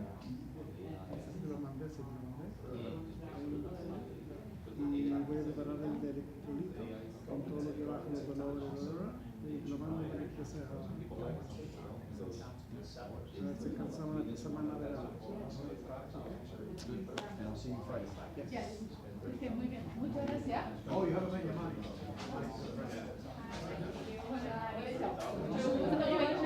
No sé Ramón. Ramón Mi from the esposo Friday. es Mi Ramón. esposo. Ah, ya. Alto igual que él. Sí, sí. Más buen Pero en tu foto se nota lo que bajaste. Eres redondo. ¿Sí o no? I go to the gym in the morning with her husband. Se despiertan a las 4:30 de la mañana. Very competitive. Eso es lo que los motiva. Que van los dos juntos. Es que ayuda mucho. Ayuda mucho, o sea, como al acompañarse. It does. I never wanted to work out, but I think I'm gonna ask him. I was like, yeah. And I asked him, he did it, and now if he misses a day, 45,000. I don't work out. And vice versa, so he won't go. If I don't go, he doesn't go. Entonces, Sí, yo no sé siempre en la obligación. I have, he is going, I have to go And too. on leg day, he's struggling, I'm not gonna tell him, he's struggling on leg day. So he enjoys leg day now more than he should, because he puts more weight. Great. Chao, chao. But on shoulders, I crush him. You can tell him that. I was telling him, I was like, oh, you said you need 49 or 50 subscribers. I'm like, yeah, I'm at 49, I'm at 49,000, 49 subscribers. And then you were like 50,000. I'm like, oh shit, I thought you meant 49. No, to start. I know. I'm like, my channel only has 49 subscribers. Well, I had 45 like a week ago, so I got 5 more. It's because I don't really like my thumbnails, so I don't really have them. I just put the title of whatever I'm doing. So now I'm gonna go back and start fixing all the thumbnails and redoing all the. That's I have a 49 job. more than me. No, 49 subscribers? Is that what I'm Yeah. So I only have like 25 videos up. Because remember, I did it a little bit, like the channel's old, but I just didn't, actually for like a year and a half, I didn't do anything. I moved here from North Carolina, so I started over there, and when I first started, I was putting up, I put up a bunch of videos, and then I stopped, and then I started up again. So the channel's been around, but, so I'm gonna start up again now and start doing videos, and I gotta, I'm working with a hobby store in Doral. Actually, it's right next to a cigar shop called Sabor. They used to be in a different place, but now I moved. It's on 87th Avenue and like Northwest 16th, 17th, on the left hand side. There's like a cigar lounge there called Sabor Cigars. Okay, it's right next to it. It's 21. Huh? Sweetwater or Beach? No, it's Doral. Well, you know, 87th and I guess that's the city Doral. 87th Avenue and Northwest 16th. Yeah. It's Doral, and yeah, but I told the owner, I'm like, dude, you put it's like my two favorite things, cigars and RC cars in the same place, right next to each other. But I went in and I was talking with him about coming in and reviewing products and, you know, letting me demo the stuff. And he said, yeah, so he said he would, so I was like, cool. Do it. And he's thinking about putting in a mini Z track, which mini Zs are these 128 scale race cars made by a company called Kyosho, Japanese company. I used to actually race them when I was in North Carolina. It's actually a pretty cool thing. The 128 scale, so they're this big. They run off AAA batteries, charge AAA batteries, but they're 100% like upgradable. They're like basically a big scale RC car shrunk down. So they're completely proportional. They drive amazing, and they have these tracks set up in a place like this, and you drive them. They're called mini Zs. You race them. And they have four-wheel drive ones. They have two-wheel drive. They have mid-engine ones. They have Formula One style ones. All of them kind of huge. You put a transponder in them, and it counts the laps. And there's a huge following of people doing that. They're thinking about putting a track in this store here in Doral. And you know, there's a group of guys that How do they make money? because you have to pay to race, like you'll have to pay like a fee to race, like $10 per entry. If you're racing in different classes, you're racing the rear-wheel drive, all-wheel drive classes.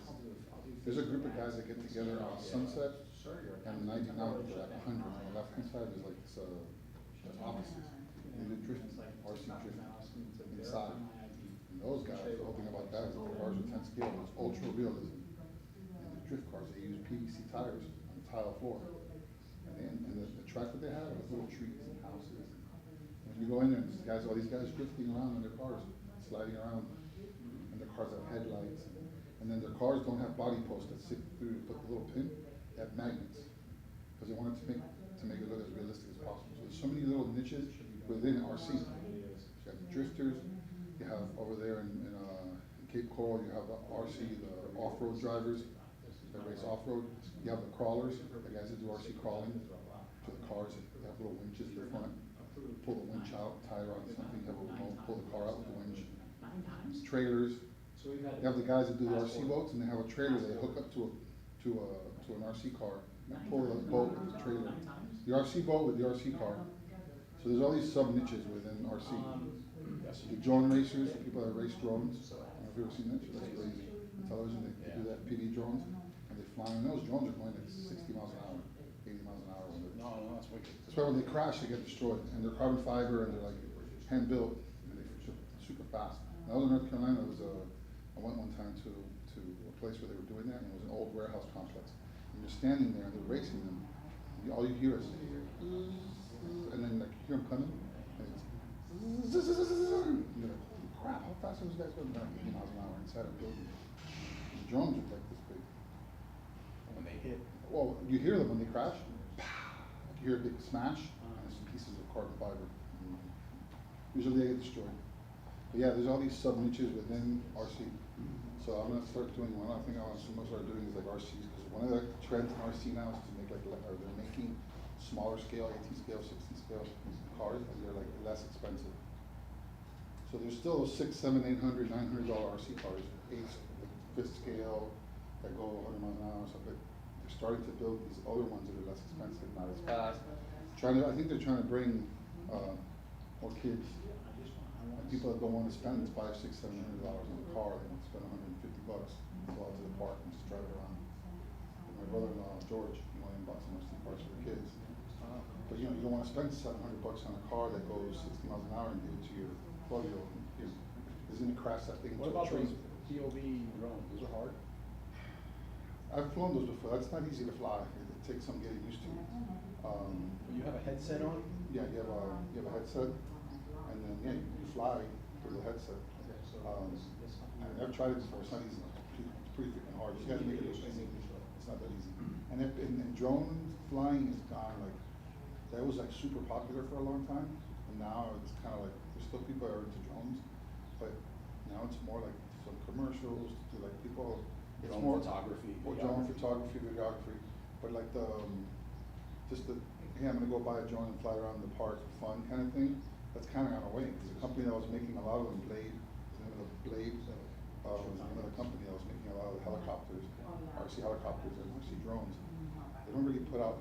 They're putting out planes and helicopters now, but the drones, the ones that are more popular now are the more like DJI, the DJI drones, or the Mavic, stuff, or like the high-end industrial drones. So they've gotten rid of, like, they used to have a bunch of cool, like, inexpensive ones you could buy that had little 4K cameras on them, and they've gotten rid of them all. Which sucks, because you could go into the hobby store and buy a little Blade drone. They were called mini whoops. They were super cool, they're like this big, quadcopters, and they had a little camera. And you could fly with FPV. They even sold the FPV goggles. They even sold this thing that was like an FPV goggle that you could stick your phone in. Get the app, stick your phone in and put them on your head. And for $300 you had a drone that you could fly around the room, a little tiny drone. And they stopped supporting them. They stopped selling them. So now the only way to get one of those is you have to buy. You can buy the board, you can buy the motors, the little rotors, and build it yourself. Put the little camera on it. But there was a huge group of guys in North Carolina that were doing indoor racing with them. That shit just died off. So now